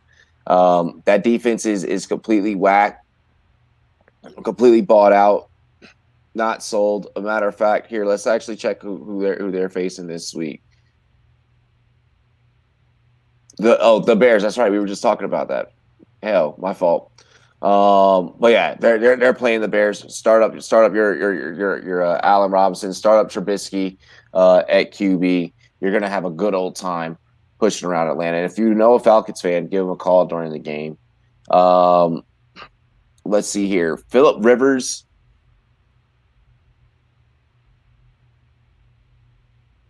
Go get Minshew. Ryan Fitzpatrick, hell no, I'm not with that. I'm not with going to get Fitzpatrick. Yep, you're firing up Monty Burns. You're firing up Monty Burns.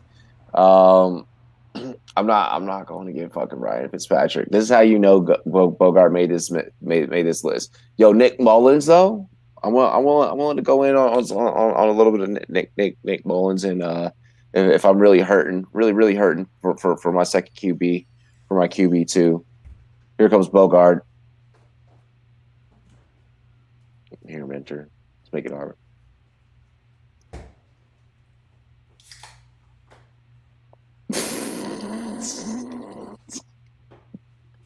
This man, yo, he is like in on the beer. All I did was just chill this episode, ladies and gentlemen. Just smoke.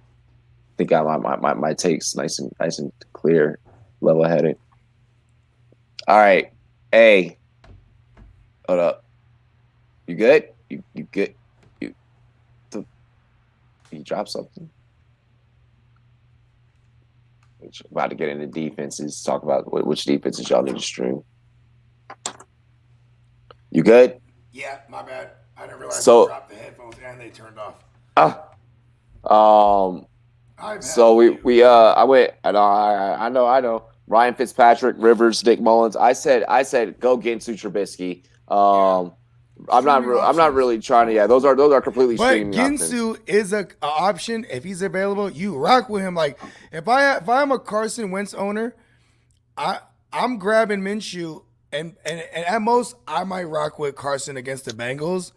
But Minshew's a winner, bro. Like and he's just a ton of fun to have. And then Burrow, obviously, forgot to throw Joe Burrow on there. But most leagues, especially home leagues will draft a rookie quarterback because it's like how many times listen, Kyler Murray, everyone drafted him last year, right?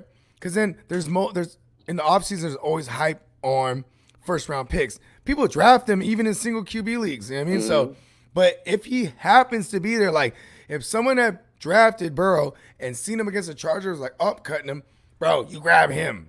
Exactly. Go. Him or Minshew, and I have those two guys everywhere, bro. Everywhere I can. You know what I mean? Kel's asked, you know what a vampire league is? Yes, but I don't play in any. Is that's the one where you go backwards? Like you want to have like the worst lineup? Is that how? Oh no, that's the upside down. That's the upside down league. Upside down league. Yeah. Yeah. What's a vampire league? I've never heard of that. It's like, hang on. Because you know why? Because I assume like, oh, you have to suck because vampires they suck. You know what I mean? Like blood. So I'm like, oh, do you have to like have the suckiest team? Like I can't exactly fucking remember.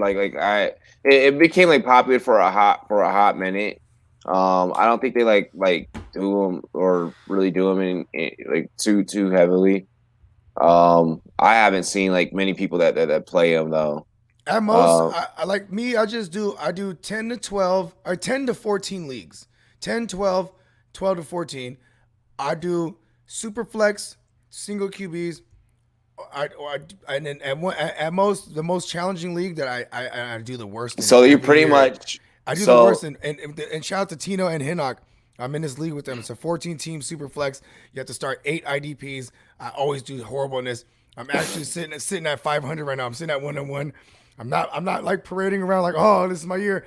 No, I'm just saying it's one of the most uphill challenges because you got to do so much in this league. You know what I mean? Yep. No, it is. It is. But pretty much, one player is a vampire. He or she cannot draft. They have to build a team with waiver wire. The people who draft the team cannot use the waiver wire or trade for the whole season. The team you draft is what you're stuck with for the season. Yeah, see, I haven't done that. That's kind of fun. That sounds like it fucking blows. Like, you know why? Because if it was just the waiver, if I was like just the waiver wire guy, I would have all these guys that we're talking about tonight. Like, I would have all these guys. You know what I mean? Like, yeah. I would have Jonnu at my tight end. I would have Burrow and Minshew. Most of the time, no one was. I was the Minshew drum beater. Like, I need Minshew to ball out this week, or there's like 200 analysts coming from my throat. Like, I told you. You know what I mean? Like, and it's in a short week, so I'm like kind of anxious about it. I'm like, matter of fact, in one of my super flexes, that 14 team I was talking about, I have Murray, Minshew, and Burrow. So I'm trying to decide between Burrow and Minshew because they both have good matchups, like soft matchups. You know what I mean? Minshew. Yeah, I'm just roll with your guy. And you know what's crazy? Remember I said I had to make this decision last week, and guess what? Minshew was the right choice. You know what I mean? Yeah, no, it worked out. It was only by a few points, but we need those few points. It don't matter. You know what I mean? Speaking of few points, where a few points matters the most, streaming defenses. Hey, we need to start. You know what? Shout out to Complicated, man. We should holler at him and make some drops for like these segments on the I know, bro. That's what I'm saying. Like, have something pop up at the screen. It's like streaming defenses. Fucking, it's like a fantasy football unicorn that just shits out of its ass and like says the words. Like, I don't know. Yes, Dial that up. like some trippy shit, A dude. fantasy unicorn that shits out my Yo, all words. right, so yo, for real, like, all right, really quick, because like talking about like clips and stuff, um, my girl, she got me like didn't get me like back into it, but like I guess, well, okay, got me back into it because she's into it, fucking wrestling, and Nice. there's this dude, he has like the Firefly like little like segment, and like it's just like this completely like cut off thing from like wrestling. Like he's like it's weird, bro. It's fucking weird. Like I'm about to YouTube it yeah, after this. if I find it's like WWE the Firefly or something like that, and like the dude is weird and he's creepy. Like and he trolls like it's crazy. He has like fucking puppets of like fucking Paul Heyman and like oh That's god, hilarious. dude, it's great. It's great. Bro, I had an affinity for wrestling all the way up to like my freshman year, right? But It's so lame and so cheesy, but it's like wrestling was tight growing up. You know what I mean? yeah, And dude. like my oldest daughter, she's 12, turning 13. She gave up. She was into wrestling tough. Because the wrestling she grew up on, they had like the divas. You know what I mean? Yeah. So like she was into wrestling, but like once she turned like 10, 11, she was like, it's so whack. Because I would ask her what's going on in wrestling. She was like my wrestling, my connect. You know what I mean? Like Yeah, yo, your tell me plug. what's Yeah. going on. You know what I mean? And she would never watch it on a Monday night. She would just watch it recorded. That's their era. Yep. You know what I mean? Like, and like she would tell me what's going on. I'd be like, and the storylines they were so bunk. Even Yeah, she couldn't stay captivated. You know what I mean? oh, most of it is like fucking cheesy as hell. I mean, I hate Yeah. it, but that's a fucking hilarious thing. Is like this shit is whack, but like what the fuck ever. But But that's yeah, cool though. That's cool. yeah, Though. no, it's something me here do. Yeah, no, but yeah. So like I've been like thinking about like some shit, and I'm like, we need like some cheesy ass fucking cutaways, like with Jimmo, like when he's doing his picks on Yeah. Sundays, dude. That's hilarious. Like I Hey, love that. Gemmo is still to this day an avid wrestling fanatic too. So Fanatic, I know he can probably, start thinking and tapping into that character for like except like fantasy football, like and just like do like that, we'll talk like that yeah. Caliendo wriggle, but like, it's gonna be late. It's gonna be late. We gonna turn this show the fuck out. Let's get into the streaming defense though. The Colts you have up first against Yeah. the Jets. Yeah. Obviously, like Darius Leonard is just Yeah, a Buckner too, but like they're tearing it up right now. Like actually, matter of fact, they're the number one defense as it stands right now in overall stats. Oh, Overall stats, like whatever metrics that they have to rank a defense, they're number one overall. yeah, no, yeah, I could very well believe that. And I like Yeah. them over the Jets. I like that game in double digits. I think the Colts are going to blow the Jets away. Those Jets aren't even going to get off the ground. Oh damn! I went there. I like what you did. I see what you did there, Doc. Doctor Admiral. Chop that up. Those Jets aren't going to get off the ground. Just put it on a loop and just add a fucking mushroom cloud and send it to Joe. Oh god! Hey, shout out to my man. Turn up the Jets.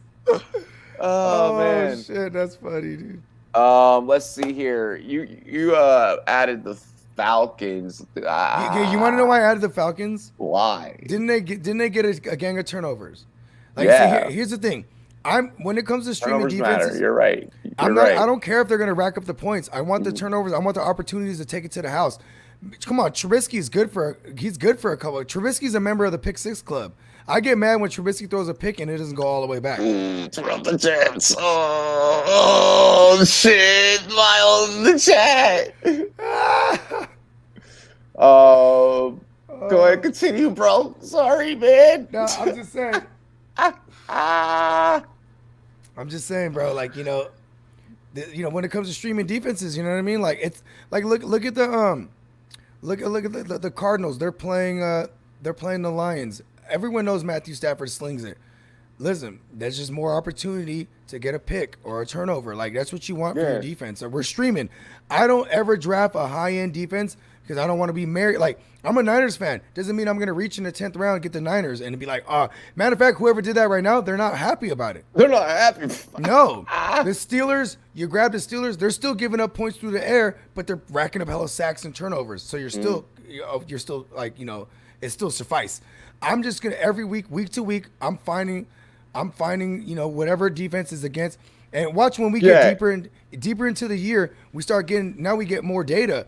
and we're like, all right, which offensive line can we pick on? Then I'll find the most aggressive Yep. defensive front against the weakest line, and I'm streaming that. You know what I mean? Like, that's how we rock. Don't be married to defenses. Don't be married to kickers. Those are always in the streaming category. Mm-hmm. You know what I mean? Mm-hmm. Hey, unless you're me and you just so happen to fucking coach a kicker, Yeah. you know, Shout out to or Joey coach a Sly. former linebacker who's a kicker. We're I just started following. Joey Sly in a couple of leagues because I needed a kicker. I was like, you know what? Let's just rock with my man Robbie's homie. Yeah, You know, that's your boy. Yeah, bro, it works. You know. Yeah. Let's see the Buccaneers, the Tampa. How you feeling about Tampa this week, bro? Damn, that can remind me who against they're the playing. Broncos. Oh, the Broncos. Oh, I love it. Driscoll, let's go. Yeah, pick on Driscoll, man. Let's go. I love the Bucs defense. Even if like you're one of those people that likes to be tied to a defense, then this is a defense that you could probably tie yourself to more weeks than not. Because that offense, Tom Brady and them, it's only going to start clicking even more. It's just gonna get better. Like, this is still Tom Brady and it's Bruce Arians, Uncle Bruce. They got all those weapons. Chris Godwin, he has Godwin in his name. You have Mike Evans. You still got Gronk. Still got Orange Juice Howard. Bro, these motherfuckers, like, that's gonna click. Look at Leonard Fournette started getting off now. You know, Ronald Jones. But still, I'm just saying. Then you go to the other side of the ball. Phenomenal talent. You have Sue there. You have Shaq Barrett. You know what I'm saying? You got Vita Vea, like, bro, it's their front is nasty, and like they had last year with Jameis Winston throwing 30 picks, they still ended up as the number one run defense. You know what I mean? So and it's Todd Bowles. Anywhere he's at, even when he was with the goddamn Jets, or going back to his time with Bruce Arians when they were with the Cardinals, they always have a fantasy relevant defense. So Tampa Bay. Yep. Miles said Ginsu over Watson this week with the cash smiley face. You know why it's so much harder to answer this question? Because Miles is a Texans fan, and like, but he's thinking about fantasy, bro. But they're playing the Broncos, dude. Like, I'm not afraid of the Broncos secondary. No, the Texans are playing the Steelers, bro. Never mind. I'm sorry. I'm going Minshew in this scenario. Like they're going up against Miami. Like, he's going to pick on that defense so bad. And here's the thing too: is the Magic Man. He could have his way with that Jacksonville defense as well. God, nope. I'm starting I would start the Jacksonville defense. No. I'm just saying. Like you want. I don't believe in Fitzmagic.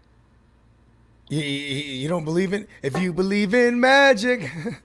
Yeah, but you know what?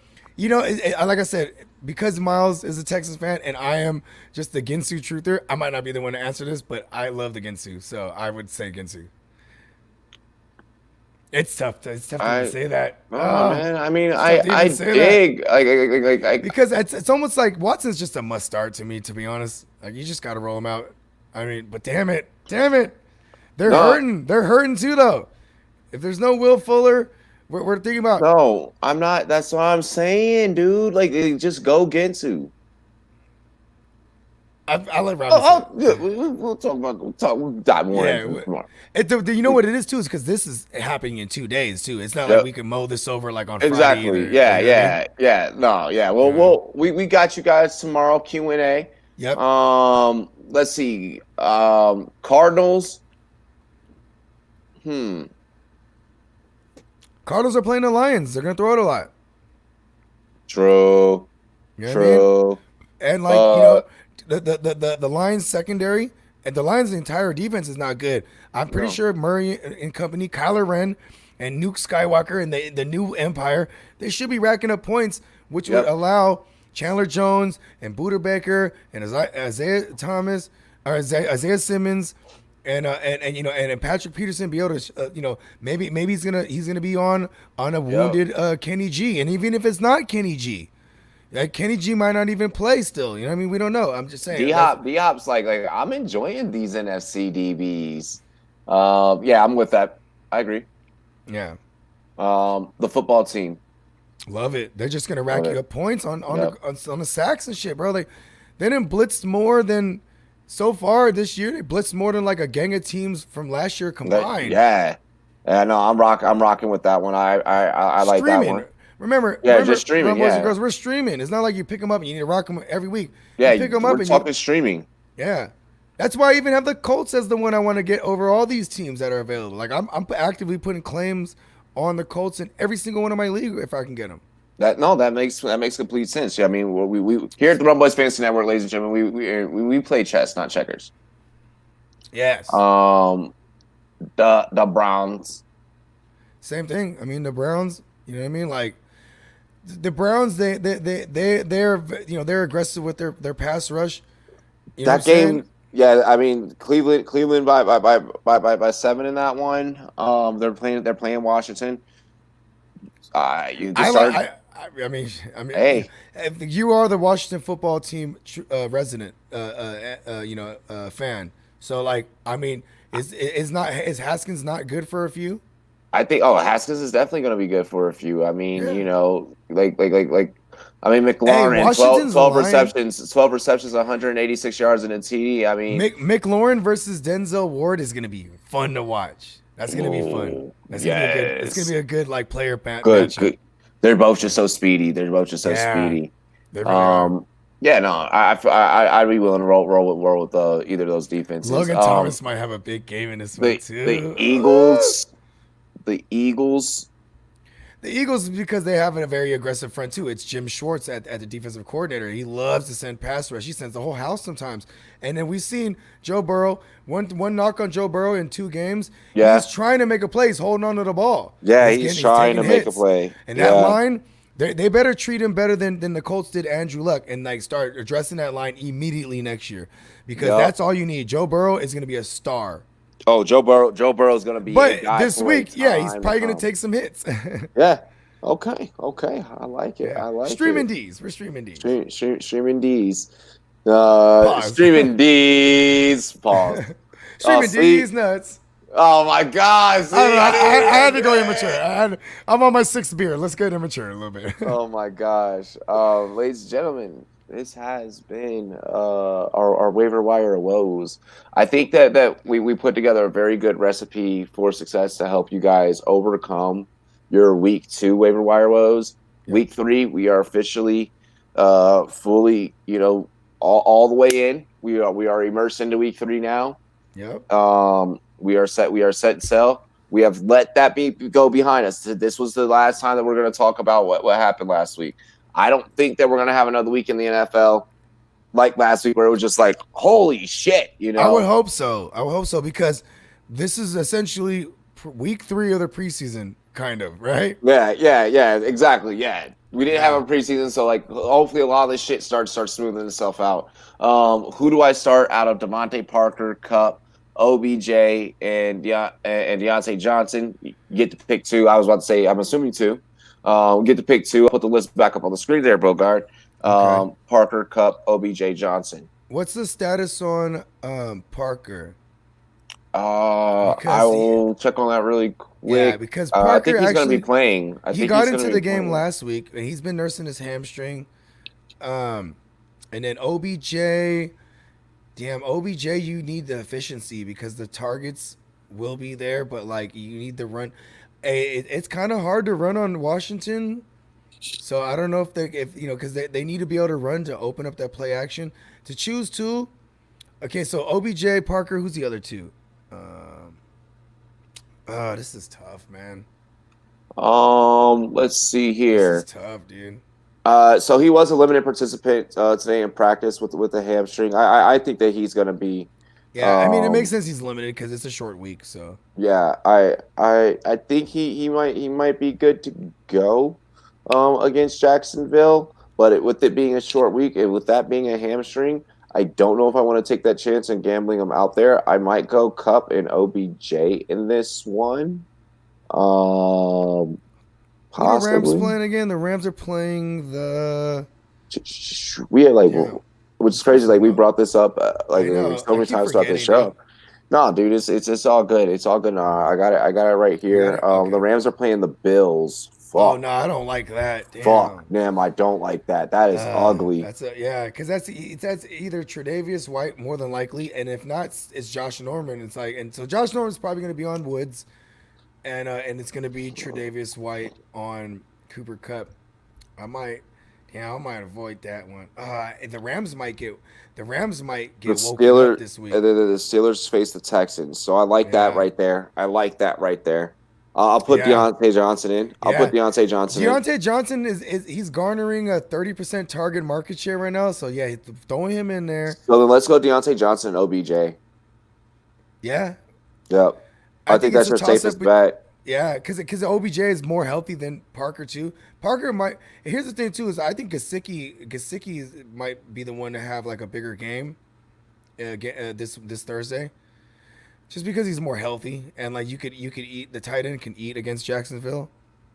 Man, Mm. man, it's such. It's you know what it is too is I just can't. The OBJ man, he just I feel you, dude. you I'm know not. it's Yeah. I hate recommending him. We recommended him last week and we were right because it was easy. It was the Bengals. It You know was what the I mean? Bengals. Yeah. I mean, this is Yeah. go The for it. Redskins. Go for it. Who's your best corner over there in the Redskins right now, or the football team? Fuck. I can't think of it on top of my head, dude. I'm If we like can't think so. of it, I'm too. Let's go OBJ. We're Yeah. going Let's go OBJ. OBJ. That's why I'm like. Yeah. Go OBJ OBJ. and Deontay. It Um. sucks not starting Cup, man, because Cup has been Yeah. bad. Yeah. It's just a matchup. Like we got to go off a matchup. We got to go off a Yeah, matchup right now. yeah. And We're not that's looking what I'm at saying. ADPs anymore. And Yeah. if you want Fuck to look at it ADP at too, this point. OBJ was a higher ADP than Cup more than likely anyway. You know what I mean? I don't know about that. I had Well, Cup over I've seen. OBJ. I did too, but I'm saying that a lot of times people were pulling up OBJ in the third round in their drafts, and then Cup But was like that's just name bias. Got a chance to pick up Golden Tate from the wire. What do you guys think? I think playing that you against the should. Niners. I mean, I think you should no go and Sterling get. Shepard, no Sterling Shepard. You know what I mean? Maybe he might soak up a lot of volume, but Mm-mm. it might No, be bad volume. no, If there's any other options, I might go other options. no, no. I'm just saying. I'm not there. If there are other options, I am going other options. Like if there are other options, I'm going other options. Better yet, Tate or KJ Hamler. KJ Ham. Like I'm not. I said at the beginning of the show, I'm not grabbing Driscoll. any giants. I know Driscoll's just ugly, but I'm not getting any giants like Hey, for. Driscoll came in the game, started peppering a handler though, Yeah, and that was against the Steelers. dude, I feel that. Like I'd even go fucking Alan Lazard, bro. Like I'd go Keelan Cole. Go get Keelan Oh yeah, Cole. Keelan Cole world. Dude. Cole. It's a cold world out here. Like, what are we doing? We like did a whole segment on just Keelan Cole. Like, We really did. dude, yeah, Keelan Cole needs the ball. yeah. He needs Keelan the ball Cole. now. Like, Michael Pittman. Diggs is a must start moving forward. Hell yeah. Yeah. I told you. Hey, you got me on that one. I Yo. was just off Diggs, like, cause I just, I didn't know what it was gonna look like.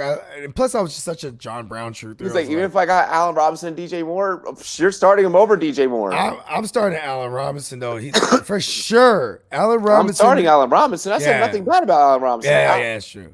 Allen Robinson was a cover photo for one of my videos. Like, come on, man. Like, Yeah, no, I love Allen Robinson. Shout out to Yeah, A-Rob Kendall the Fuller. Mob. Yeah, Kendall Fuller. Yeah, Kendall Fuller's our best corner. Yeah. Damn. Oh, that's right. He came back from the Chiefs because they Yeah. actually traded for him from the football team a couple years ago. See, Yeah, that's and how you know Kendall- I'm tired, bro. That's how you know I'm tired. Yeah. as I know. fuck. I was trying to figure out who was it. Shout out to Kendall Fuller. He actually got him one, Yeah, no, Kendall Fuller. Yeah, he got him one, man, and he went back home. Yeah, man, he came back. Yeah. Bobby Trees and Higbee 3 TDs is why Cup was down last week. Exactly, Well, but that Cup could even. was Darius Slade. That's what happened. Well, Cooper Cup like could even repeat that this week. He could be taken out the game this week.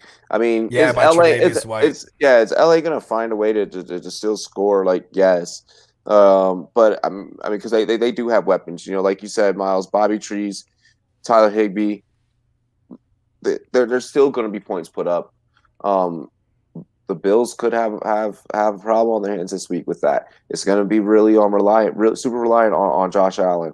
Got offered a trade DJ Shark, and Joe Mixon for James Conner and Anthony Miller. Thinking about taking it. James. Well, I still think Joe Mixon has Joe. I still think Joe Mixon, can be a thing, man. Like it just sucks because they've been running into a lot of bad matchups on the ground. And they're passing it a lot more. Yeah. I think they're And purposely then they're not passing it a lot passing. They're more. not passing it enough to the running back either. They're not because No, Joe Mixon should be using the passing game, and they haven't yet Zach because Taylor wants to stretch the field. yeah. That's just him. That's just what he wants. Here's the thing too is that Connor owner is trying to get rid of him because he's scared. Connor's like a ticking time bomb. Exactly. Like as far That's as the injuries thing. go, yeah. That's why I'm like, you can't do that. And I was like, I Because don't think you can do that. the Anthony Miller piece is kind of the ghost piece there. It's just like, hey, here's Anthony Miller too. You know what I mean? Like Exactly. Like that's what I really feel that is that owner it's has just a a gut throw in. feeling. I think that owner, and I hate saying that the term gut feeling. Yeah. But I think that owner, what they're He's being thinking cautious, is what you're is, saying. yeah, is being cautious, is being wary about James Conner's condition, and they have every reason to be, because James Conner is one of those players that is very fragile. He comes with a stamp that says fragile. Whenever you draft him, But when he is healthy, he when he's balls, healthy, dude. he balls Yeah. out. The So I only thing that mean, sucks is like he might get hurt like first 10 minutes. Like yeah. I don't know, man. That one's what I tough. don't want to happen, what I have happen to you, Isaiah, is you assume that piece in Connor, and then next week we're reporting his face is back here on one of these damn thumbnails. Like Oh shit. that Right. was brutal. Like he Because said, oh, it would be frustrating to be the Joe Mixon rosterer right now. Like the guy, like no, I take it from me. I it's have a super lot of Joe frustrating. Mixon, but the That's why I'm out. upside, I'm out on him. I think the upside is higher with Mixon, but the floor is safer with Connor when he's healthy. So that's the disclaimer. You know what I mean? It's really like how much you willing to gamble. Are you willing Yeah, to how much are gamble? you willing to gamble? Are you willing to gamble taking on an I injury risk Hey with Isaiah, Connor? are you feeling Randy, baby? Are you Yeah, feeling like ready, like baby? bro, like if you're ready to rock, like if you're ready to get out there and just like fucking roll the dice, like what I would do if I were you, I'd flip a coin and that'd be the way I'd be Flip a fucking coin, damn. it's like Hey, listen, Anthony Miller, he put up a donut, but like he legit dropped a touchdown pass. Like it went right through but his see in hands. that trade the way I'm looking at it is I'm giving you DJ Shark and Mixon. Like at that point, that's when I am gonna pull out the ADP type of fucking debate, and I'll be like, you're not giving me Anthony Miller. If I'm gonna Yeah. take on Connor, You're you're giving gonna a give me second round and a you're sixth round for a like a fifth round and like a double digit round guy with yeah. Anthony Miller. Yeah, you're gonna give me something better than Anthony Miller. So what I would do is I would be willing to take on the Connor piece, and also If just there because was I know, something better yep, if there was along with it. something Yeah. better at receiver, they need to balance out the fact that you're losing Shark and Mixing. Like if Because it's I still think Chark's gonna ball eventually. Like he hasn't been bad. He just hasn't been like blow up. That's all it is. And having that chest injury is kind of like it. That's kind of scary. But no, absolutely. So yeah, that's what I'm thinking with that trade. Try and get something better than one thing with Miller. Anthony Miller too. One thing with Anthony Miller, not only did he drop the touchdown pass, but he was barely on the field. Like as far as snap count, that was not good. Like I was like, what's Exactly. going on? Like they're getting mad at him over there. Like, hey, I'm telling y'all, you know, yeah. And Isaiah. I would trust Minshew throwing to Chark than I would trust Trubisky throwing at Miller. Yeah, I trust. Yeah, you got to trust. Do you trust Shark more? Yeah. Like I trust Shark more. I'm willing to get rid of Mixon off my team, and I'm willing to assume Connor and accept like if something happens, see if he'll give you two RBs. Yeah, see, maybe look at and if if you are gonna make this move and you make it happen right now, go grab Benny Snell as insurance. Yep. You know what I mean? Because then Yep. you just lock that up. You lock that Yep. backfield down.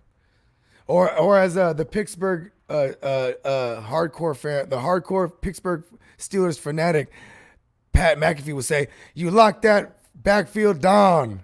Lock it You down. lock it Lock down." it down.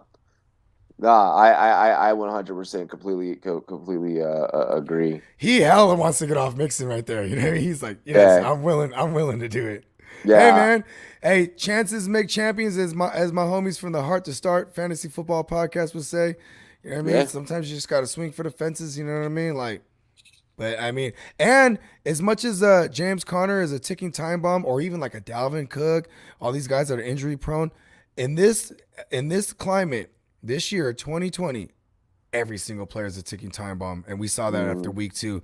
And let's hope we don't see a repeat.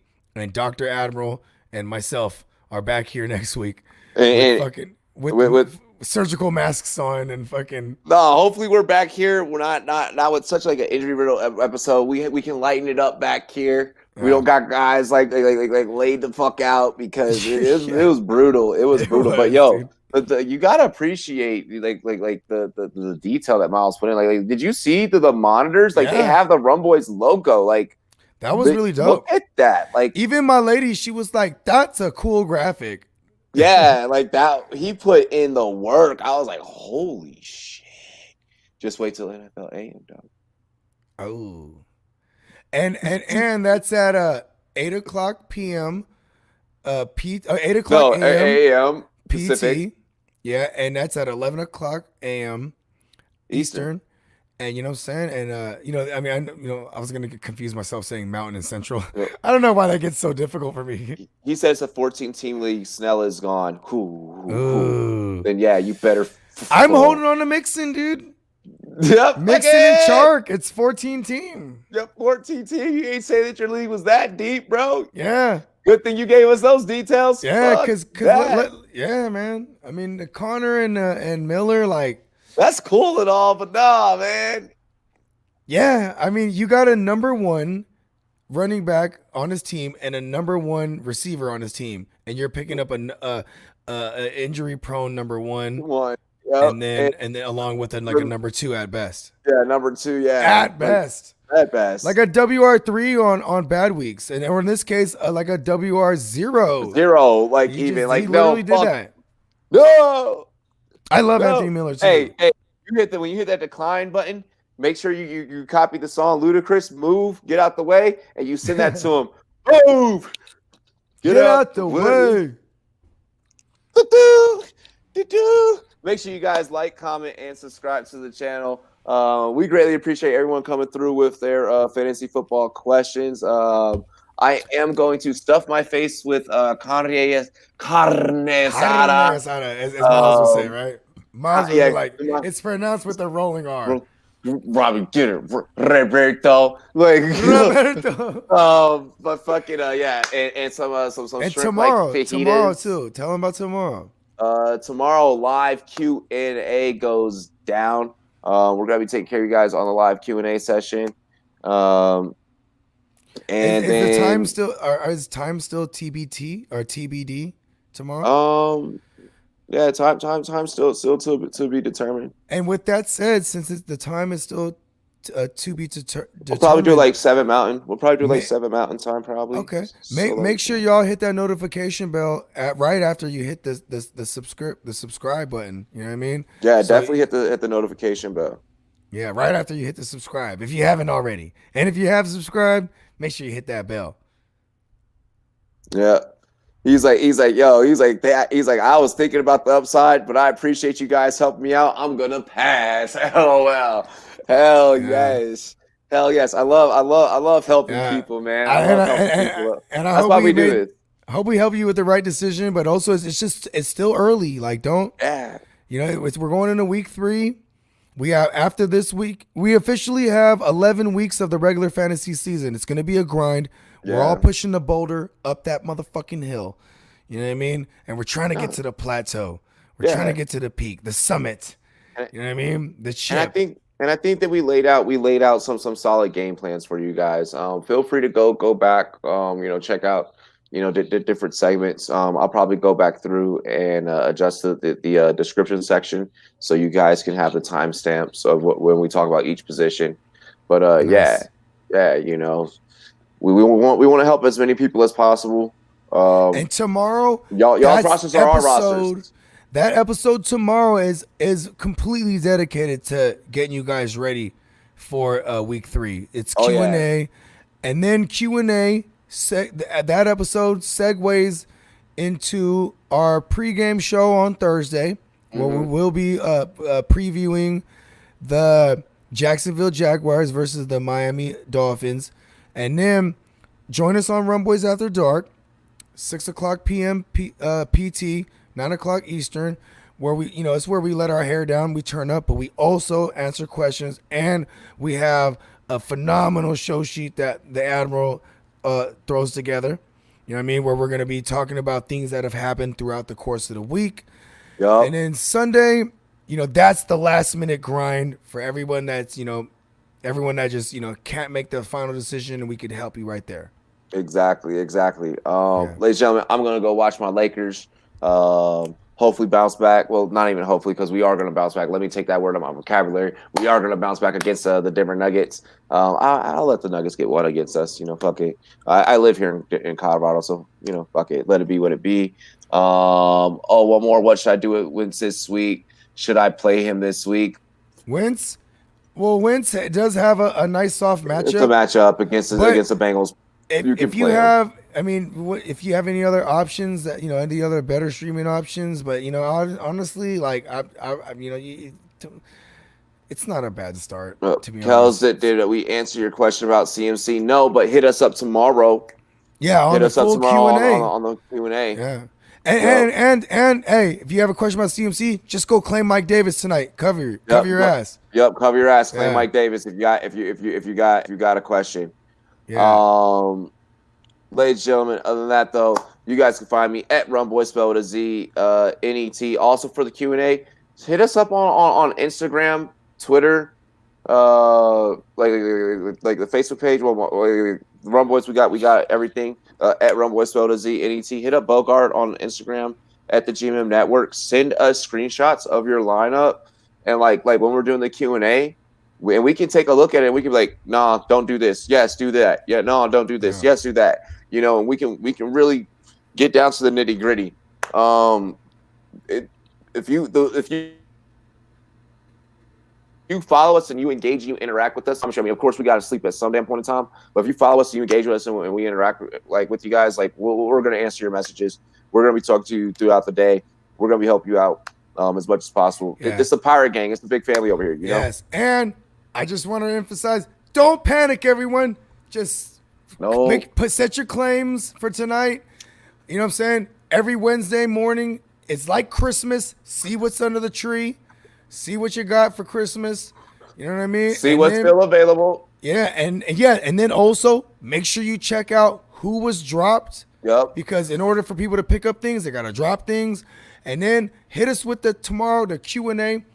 Yep. Make sure you subscribe and hit that notification bell, because the time it probably will be 6 o'clock p.m. PT, 7 o'clock Mountain, 8 o'clock Central, and 9 o'clock Eastern. And we got a full Q&A. More than likely, we'll be welcoming on either one Miles Peacock or Justin for Clock Management. Yeah, we'll be having a special guest. Yes, and man, man, love y'all, man. Everybody just stay with us. We were staying with y'all. You know what I mean? Hell yeah. Hey, other than that. Yeah. And find me at the GMM Network on both Twitter and IG, and subscribe on the GMM Network on YouTube. Hey. Right now, Robbie, we tried to close this thing up for like an hour. Discord link in the description. Bye-bye. Cheers to me. Cheers to you, all the Rum Boys and girls. What it do? Delete.